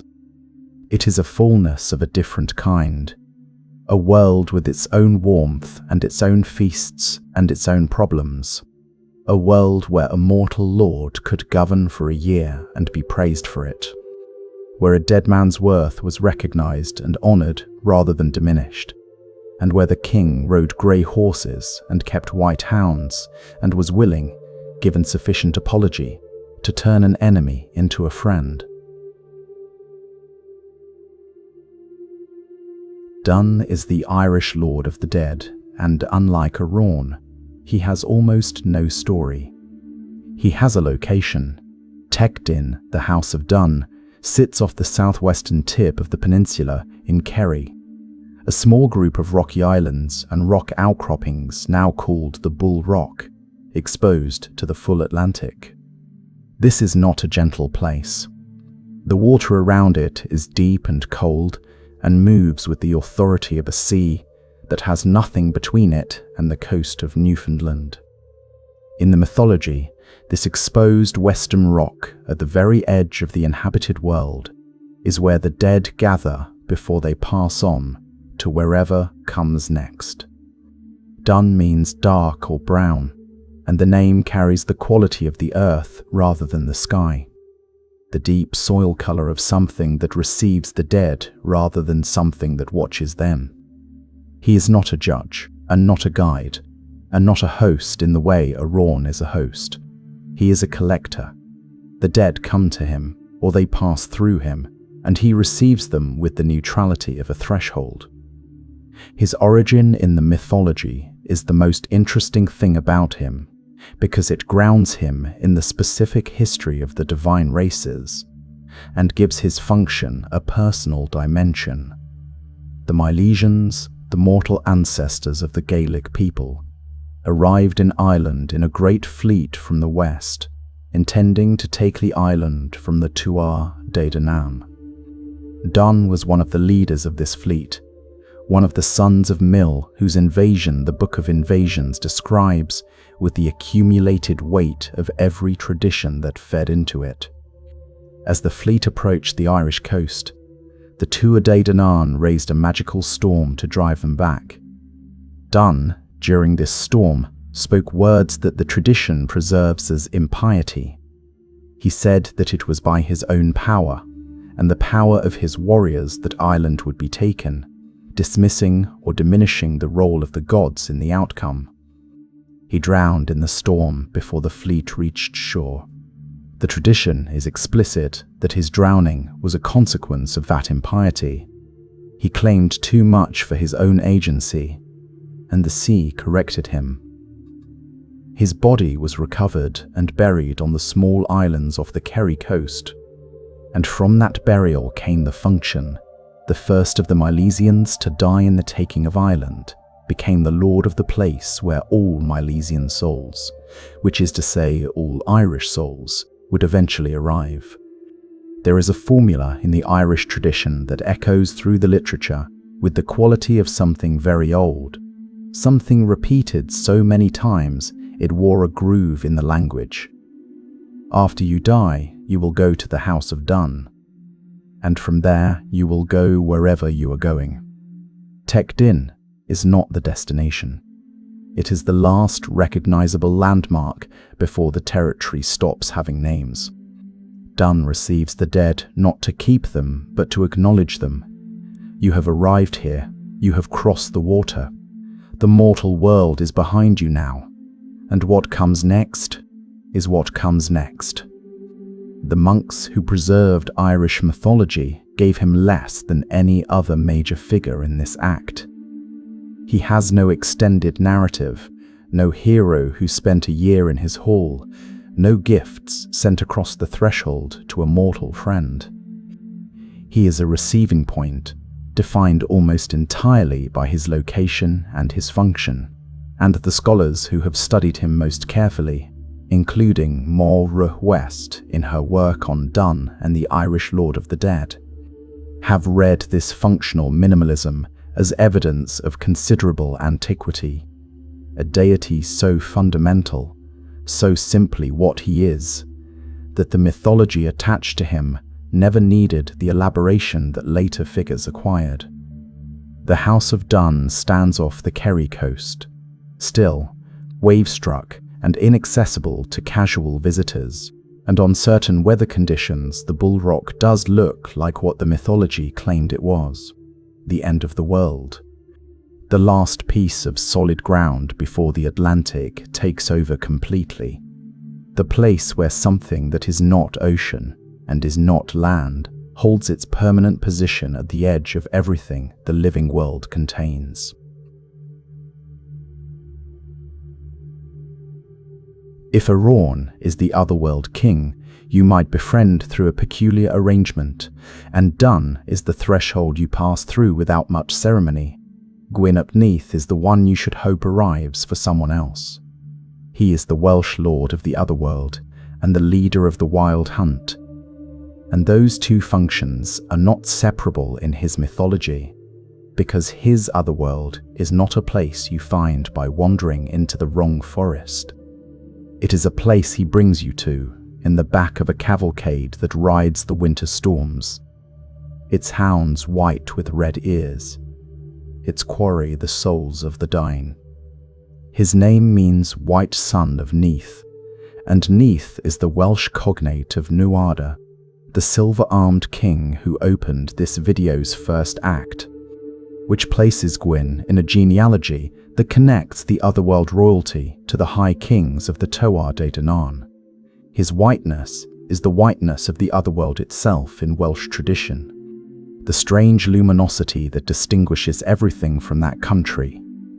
The white hounds, the white horses, the pale, cold light that appears in the wrong place, at the wrong time of night. The wild hunt that Gwyn leads is one of the oldest widespread mythological motifs in Northern and Western European tradition. Recurring across Norse and Germanic and Celtic sources, with enough consistency that it clearly belongs to a substrate older than any of the specific traditions it appears in.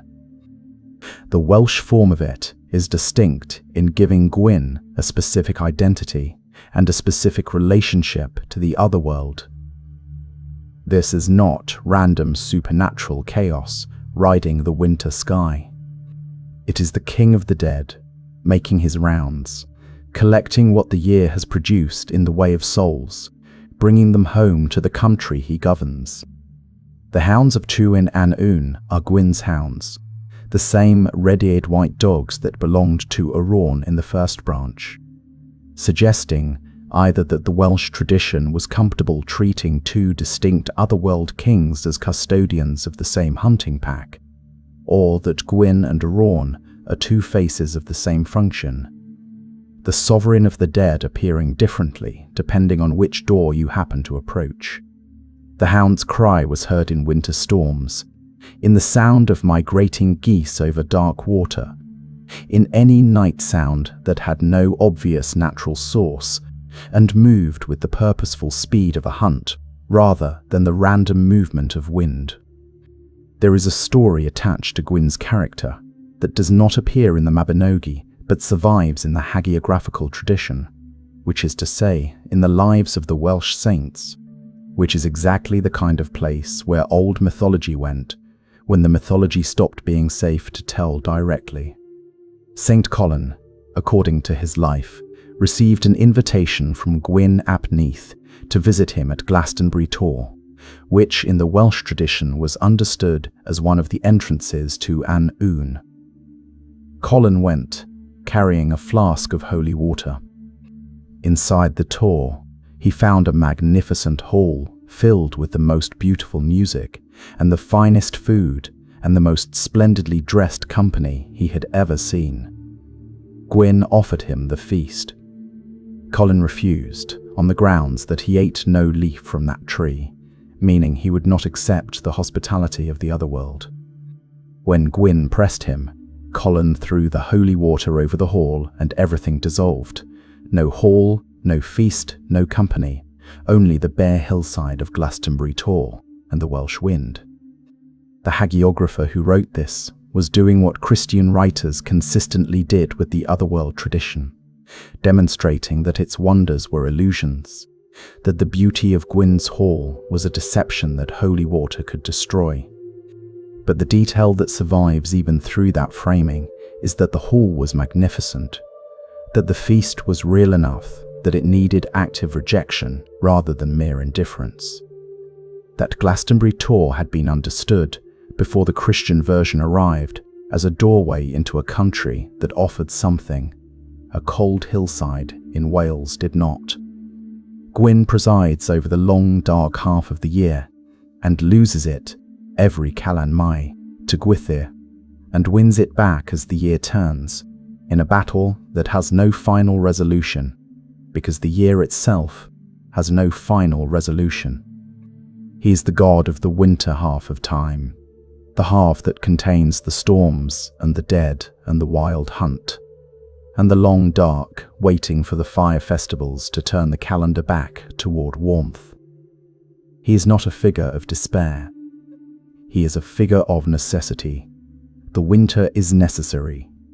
The dead must go somewhere. The hunt must have a master. Someone has to be the king of the country that waits when the year runs out of summer.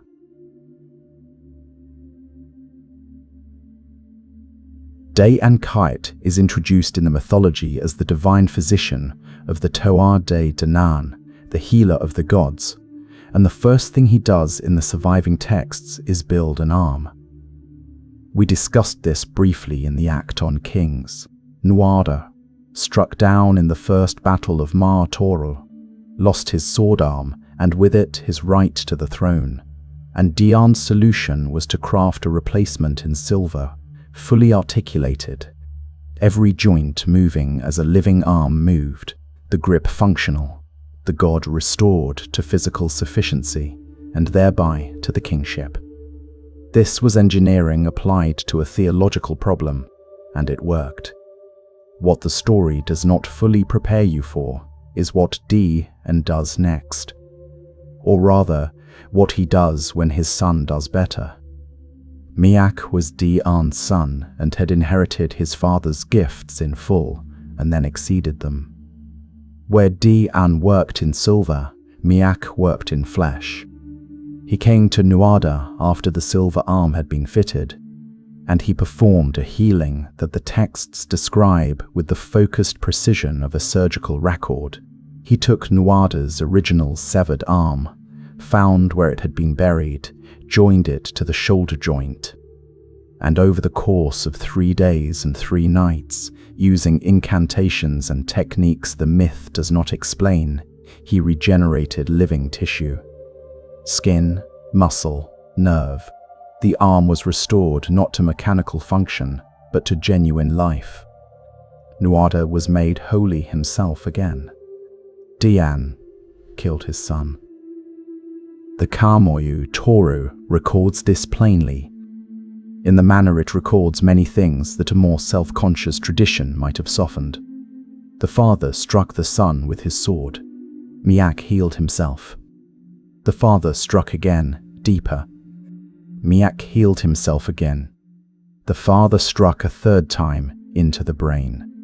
Miak healed even that. The 4th blow went through the brain entirely, and Miak could not survive the 4th blow, and he died. 4 strikes. The first 3 deflected by the very skill that provoked the killing. The 4th achieving what the first 3 could not. There is no divine judgment that falls on D, and for this, no curse, no exile. The myth simply records the act and moves on, the way a court document might record a finding without editorializing about it. Professional jealousy. The father who was surpassed and could not live alongside the surpassing. The greatest healer in the divine world murdered the even greater healer who had the misfortune to be his child. The full cost of this comes into visibility only after the story shifts to Miak's sister. Her name was Eärmed, and she went to her brother's grave and wept over it with the complete, unconsoled grief of someone who has lost the person they loved most. She wept long enough and thoroughly enough that her tears became something, which is to say, the myth does something extraordinary with her grief. From Miak's burial mound, every healing herb in the world grew. 365 of them, one for each of his joints and sinews, her tears calling them out of the ground. Eärmed, who shared her brother's knowledge, spread her cloak on the earth and laid them out on it, cataloguing them, naming each one, organizing the full pharmacopoeia of the living world into something a healer could use. Dian came and scattered them, deliberately, irreversibly, across the ground and into the wind. Every herb displaced from its position on the cloak, every name separated from the plant it named. The catalogue of the world's healing properties destroyed before it could be completed. And this, the myth says, is why humans will never know the full curative properties of all the plants of the earth. Not because the knowledge does not exist, not because the world is not full of healing if we could only read it correctly, but because a jealous God scattered the evidence before the catalogue was finished. We are living, still, in the aftermath of that act. Every herb we do not know how to use, every disease we cannot cure, every plant whose properties remain obscure, the shadow of Dian's hand passing over Eärmed's cloak. This is the tradition's most devastating origin story, and it is not about war or divine politics or the fate of kingdoms. It is about what gets destroyed when the person who cannot bear to be surpassed decides that what is true must not be allowed to stand. Miak's flesh was better than his father's silver. Eärmed's grief was more generative than her father's craft. The answer, twice, was to destroy. Dian remains the divine physician of the Tuatha De Danann. He kept his title and his function. He contributed significantly to the war effort through the means we are about to discuss. The mythology does not revoke his status for what he did. It simply tells you what he did, and leaves you to sit with the knowledge that the god responsible for healing the gods was also responsible for the permanent limit on what healing could ever achieve. There is a second feat of his worth naming, and it sits in genuine tension with the murder. During the Second Battle of Mau Toru, Dian established a healing well called Slain the spring of health, into which the wounded warriors of the Tuatha Dé Danann were placed at the end of each day's fighting.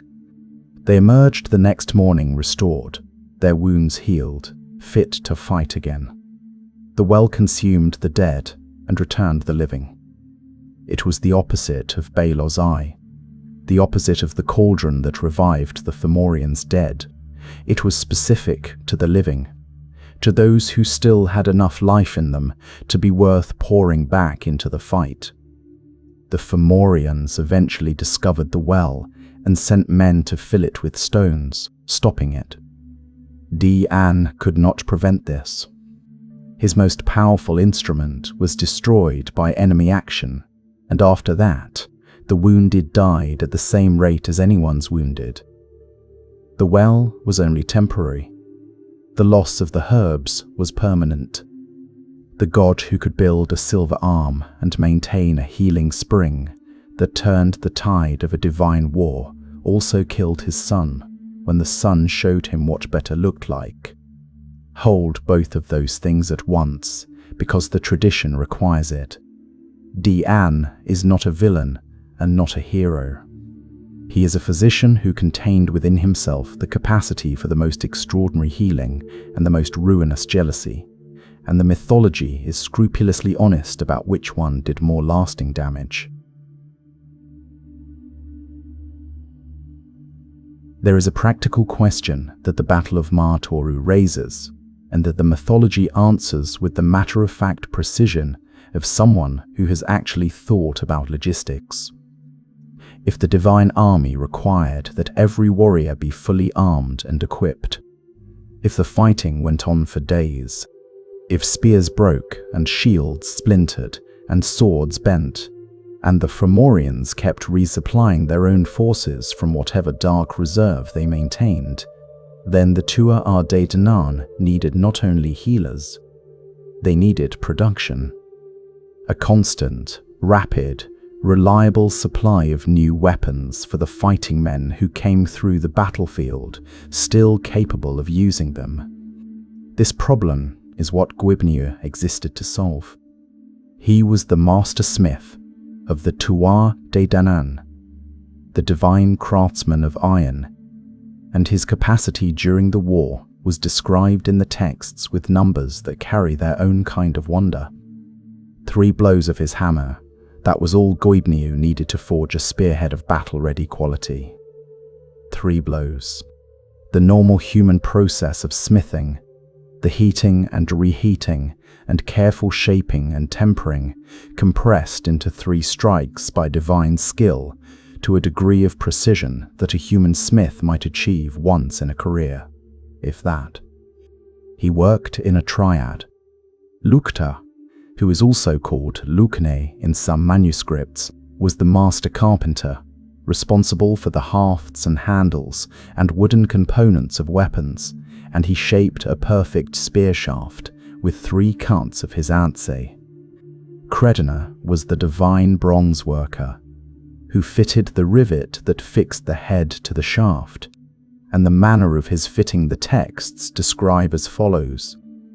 He would toss the rivet into the air, and it would fall into the pre-bored hole without his needing to aim, not by luck.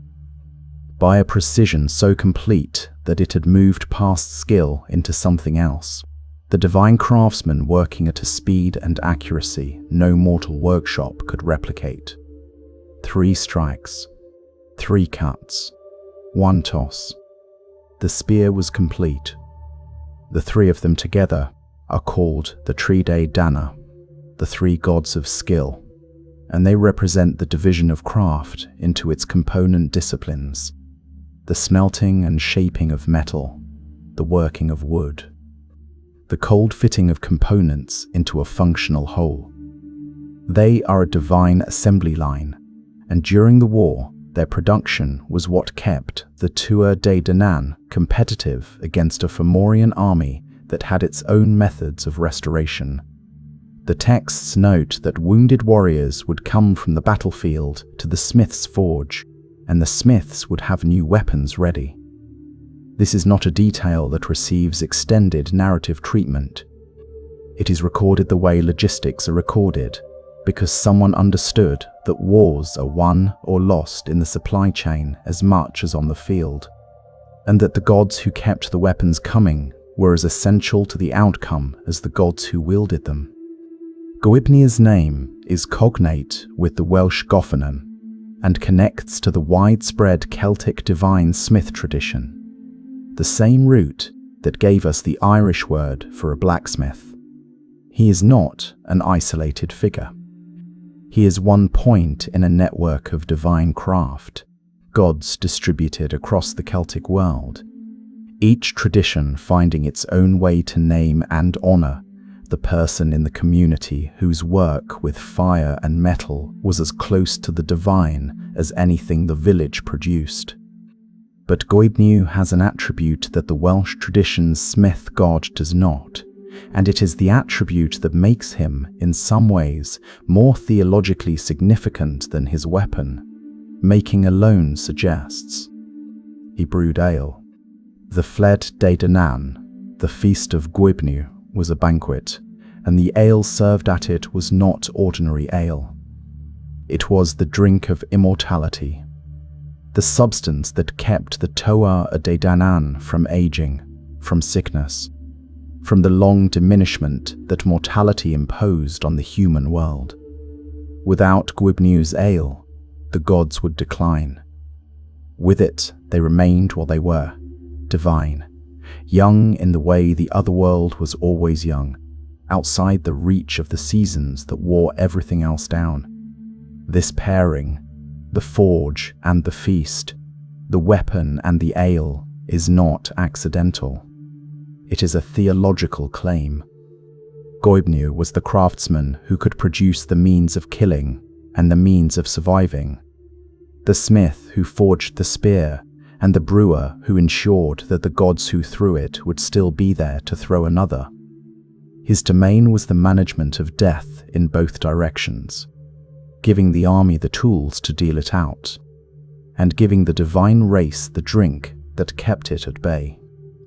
The Book of Invasions notes that Goibniu's ale was among the treasures of the Toa de Manannán, that the Milesians coveted but could not replicate.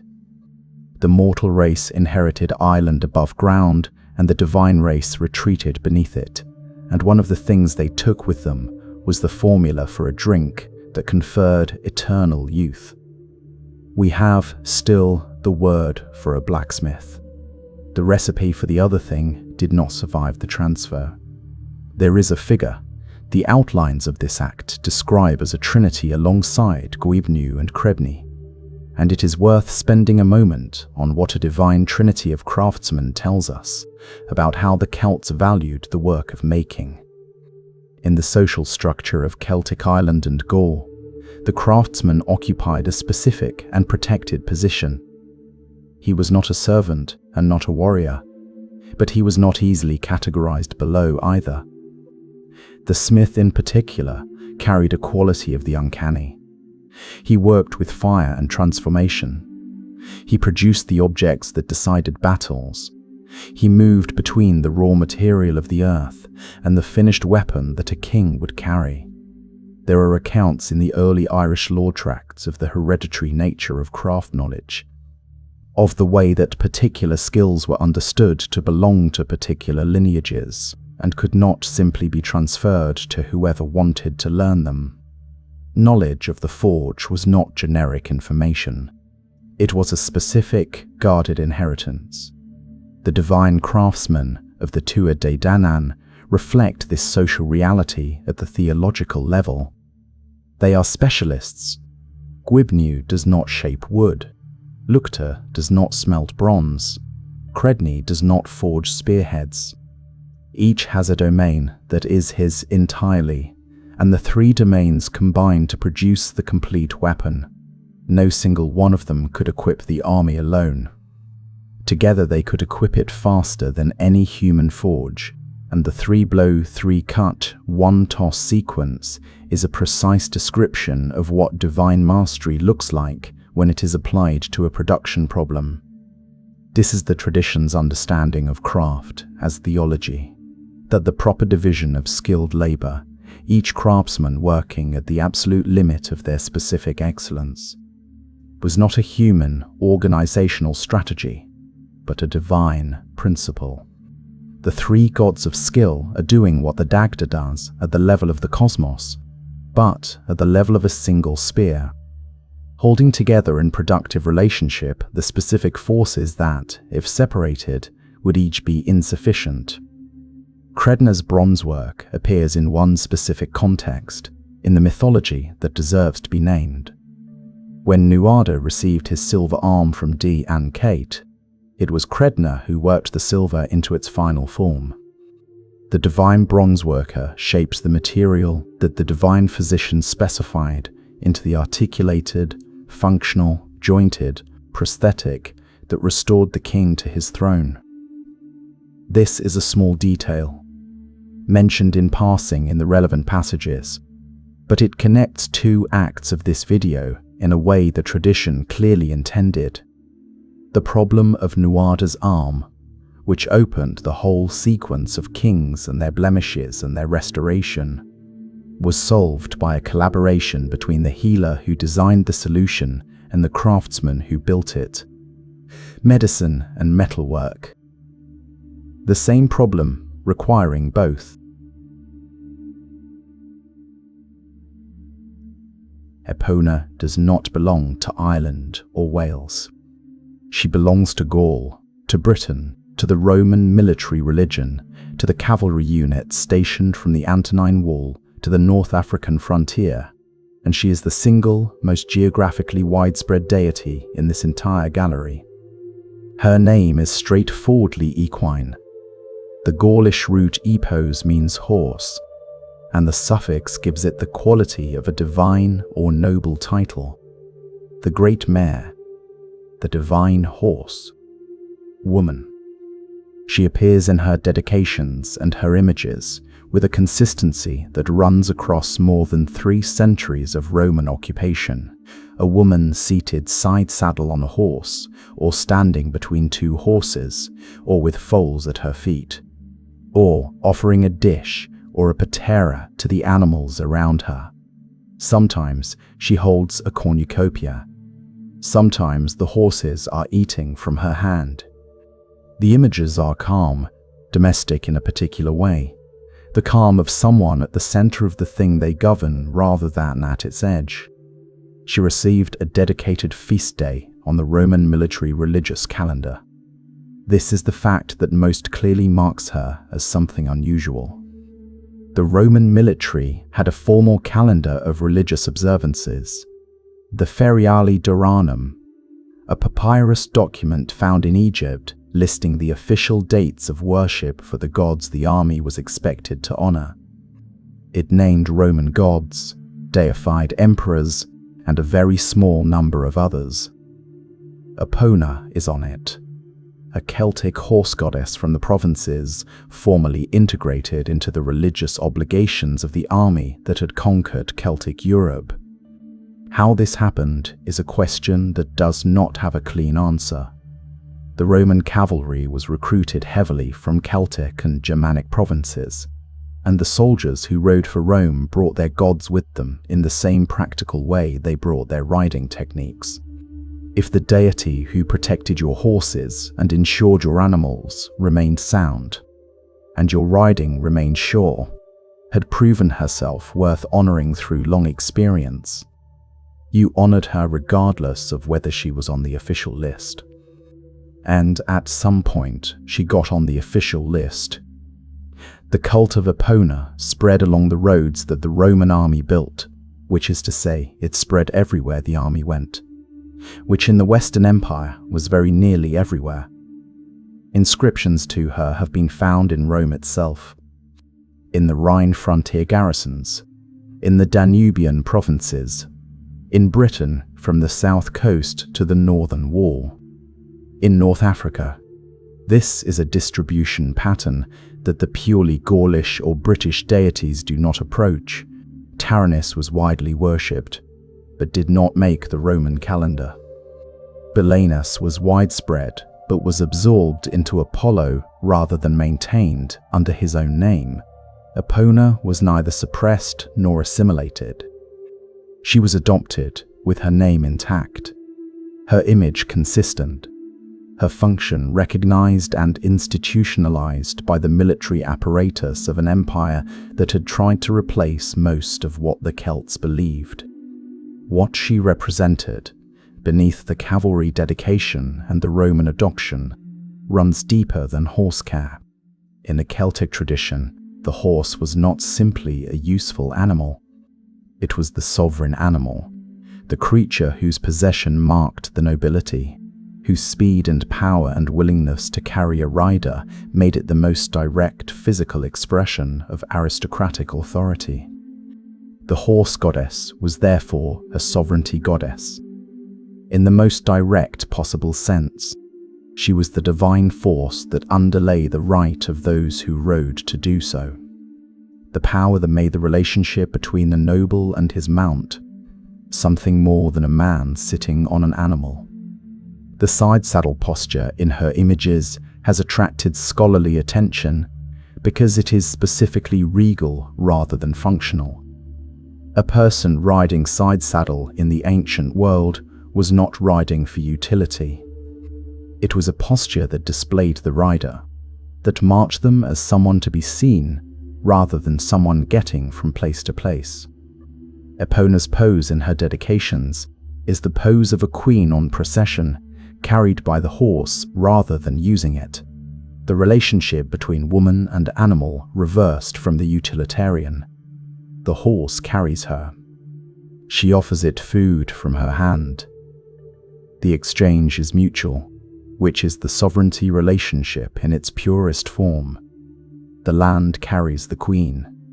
The queen nourishes the land, neither one prior to the other. She has no mythology in the Celtic sources, no stories of her adventures, no tales of what she did at the great battles, or in the courts of the Tuatha de Danann. She is present in the inscriptions and the images, and almost nowhere else, which makes her, in this respect, something like Cernunnos, a figure whose importance is legible in the material record, and whose narrative record is nearly empty. The difference is that Cernunnos was a mystery contained within his own tradition, while Epona's mystery is the mystery of what happens to a deity when an empire decides she is useful. She travels the world. She is honored by strangers who do not know her stories. She becomes a symbol for an institution that would not have recognized what she was before it needed her. She is the most Roman of the Celtic goddesses, and the most inarguably Celtic figure in the Roman military religion. The empire that conquered Gaul and Britain stamped her on its calendar, and she survived the empire. The horses are still running. Rhiannon rides out of the otherworld on a white horse, and the first thing the myth establishes about her is that she cannot be caught. Pwyll, Lord of Dyfed, is sitting on the mound of Arbeth with his companions, a mound that has the property of showing anyone who sits on it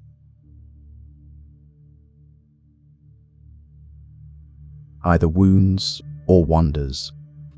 On this occasion, it shows them a wonder, a woman on a large pale horse, moving at what appears to be an unhurried pace, neither slow nor fast, simply steady. Pwyll sends a horseman after her. The horseman rides hard and cannot close the distance. The woman continues at the same pace. Pwyll sends a second horseman on a faster horse. Same result, full gallop, no ground gained, the woman ahead at the same remove, regardless of how hard the horse is pushed. The next day Pwyll goes himself on his best horse, and the result is the same. He is riding as hard as the horse can go. She is doing nothing that looks like speed, and he cannot reach her. He calls out to her and asks her, in what the text presents as his first intelligent decision in the sequence, to stop. She stops. She turns. She tells him she would have been glad for him to ask sooner, and that it would have been better for the horse. She has been waiting for him to understand the terms. Her name is Rhiannon. She has come from the other world to find Pwyll, specifically having chosen him for reasons. The myth does not fully explain, except to suggest that the choosing was hers and was not arbitrary.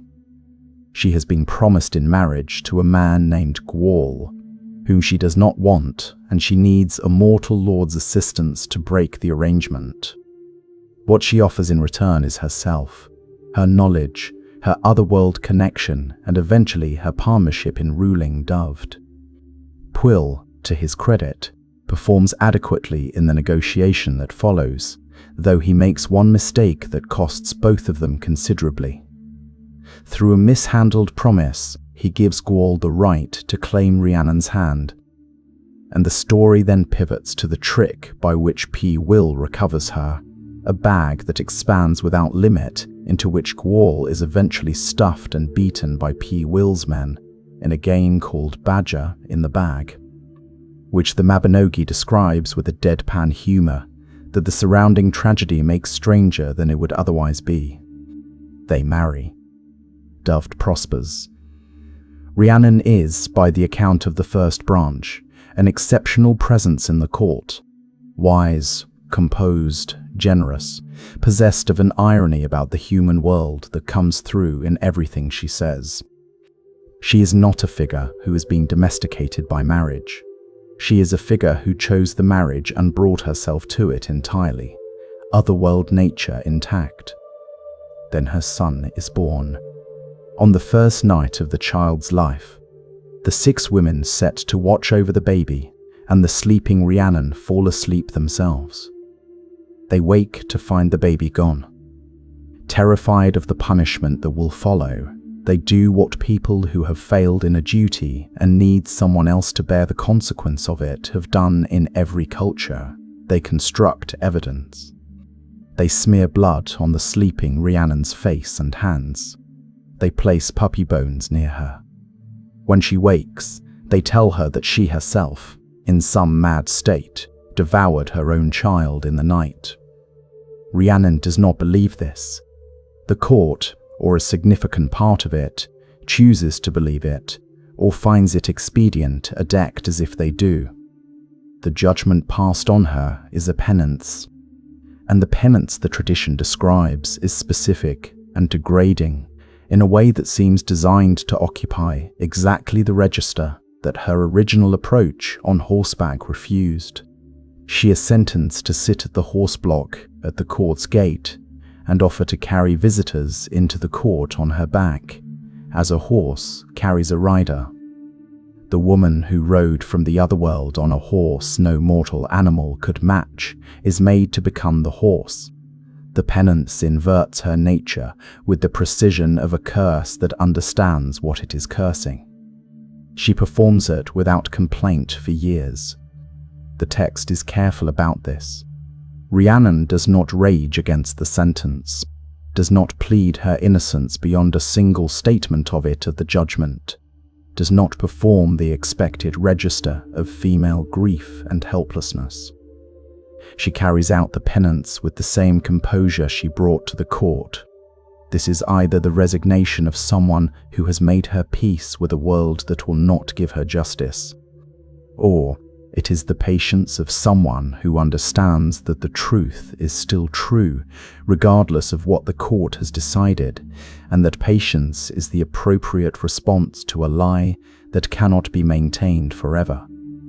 The truth surfaces 4 years later, and through a route entirely separate from the court of Dyfed. A man named Cernunnos in the Gwent Isgoed has been losing foals on the 1st of May every year, taken by something in the night. He keeps watch. He wounds the thing that comes for the foal, and it retreats, and when he goes to the door of the stable, he finds a baby boy wrapped in silk brocade on the threshold. He and his wife raise the child. When the boy grows old enough to ride, they recognize that his face is exactly Pwyll's face, and they understand what they have found. The child is returned. His name, which had been Gori of the Golden Hair in Cernunnos' household, is renamed by Rhiannon at the moment of his return.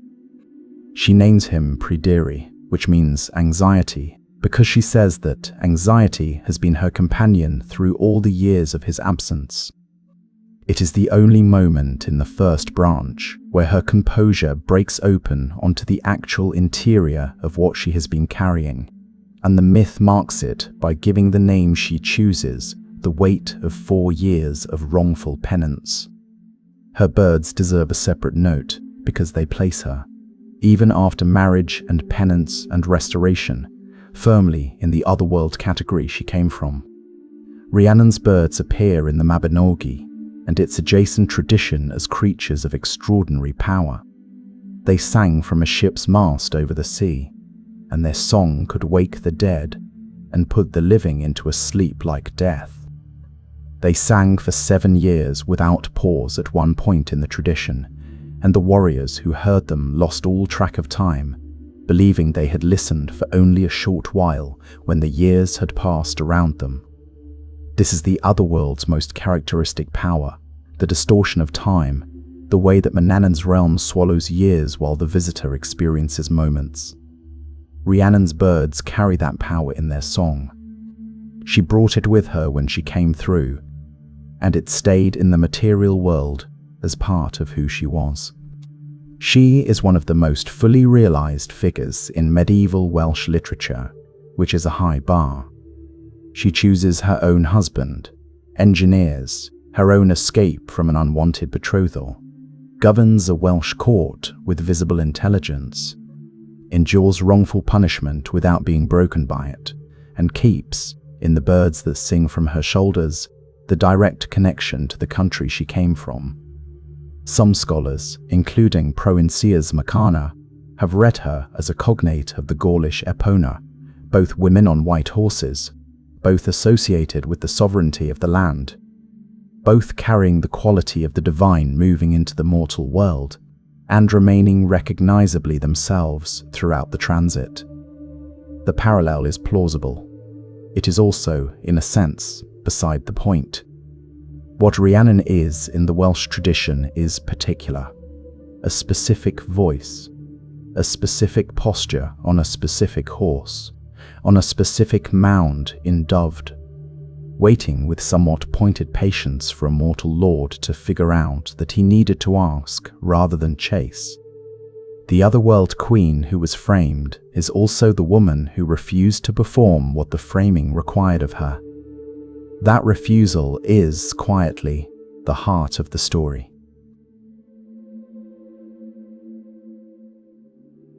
Danu is a problem. Not a problem in the pejorative sense. A problem in the philosophical sense.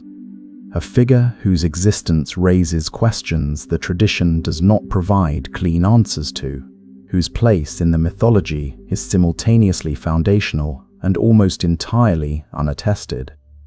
The Tuatha Dé Danann, the tribe of the goddess Danu, the divine race that arrived out of the northern mist, burned their ships, fought the Fir Bolg and the Fomorians, retreated into the hollow hills, and became the people whose stories have occupied this entire video.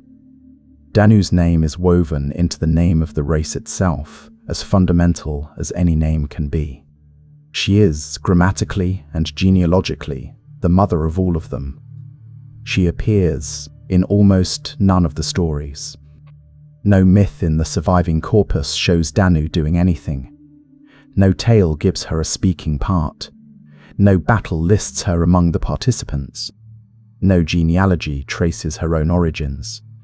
She is named as the mother of the divine family, and is otherwise absent from the record with a completeness that becomes, the longer you look at it, its own kind of statement. The scholars who have worked most carefully on this question have arrived at positions that range from the cautious to the revisionist. John Carey, among others, has examined the etymology of the name and the contexts in which it appears, and raised the possibility the Danu may be a scholarly back formation, a divine mother reconstructed from the tribe's name rather than independently attested, an invention of 19th and early 20th century mythologists who assumed that a race called the tribe of Danu must have had a goddess named Danu at the center of it. The comparative mythology of the period was enthusiastic about mother goddesses and inclined to find them everywhere, and the reconstruction of Danu as the Celtic Earth Mother fit that enthusiasm very neatly. The counter-argument is that the absence of a figure from the surviving mythological corpus is not the same as the figure's non-existence. The corpus is incomplete. It was assembled by Christian monks who were not neutral archivists. The gods that survived in it are the ones who had good stories, dramatic stories, stories that fit the narrative conventions of the saga tradition.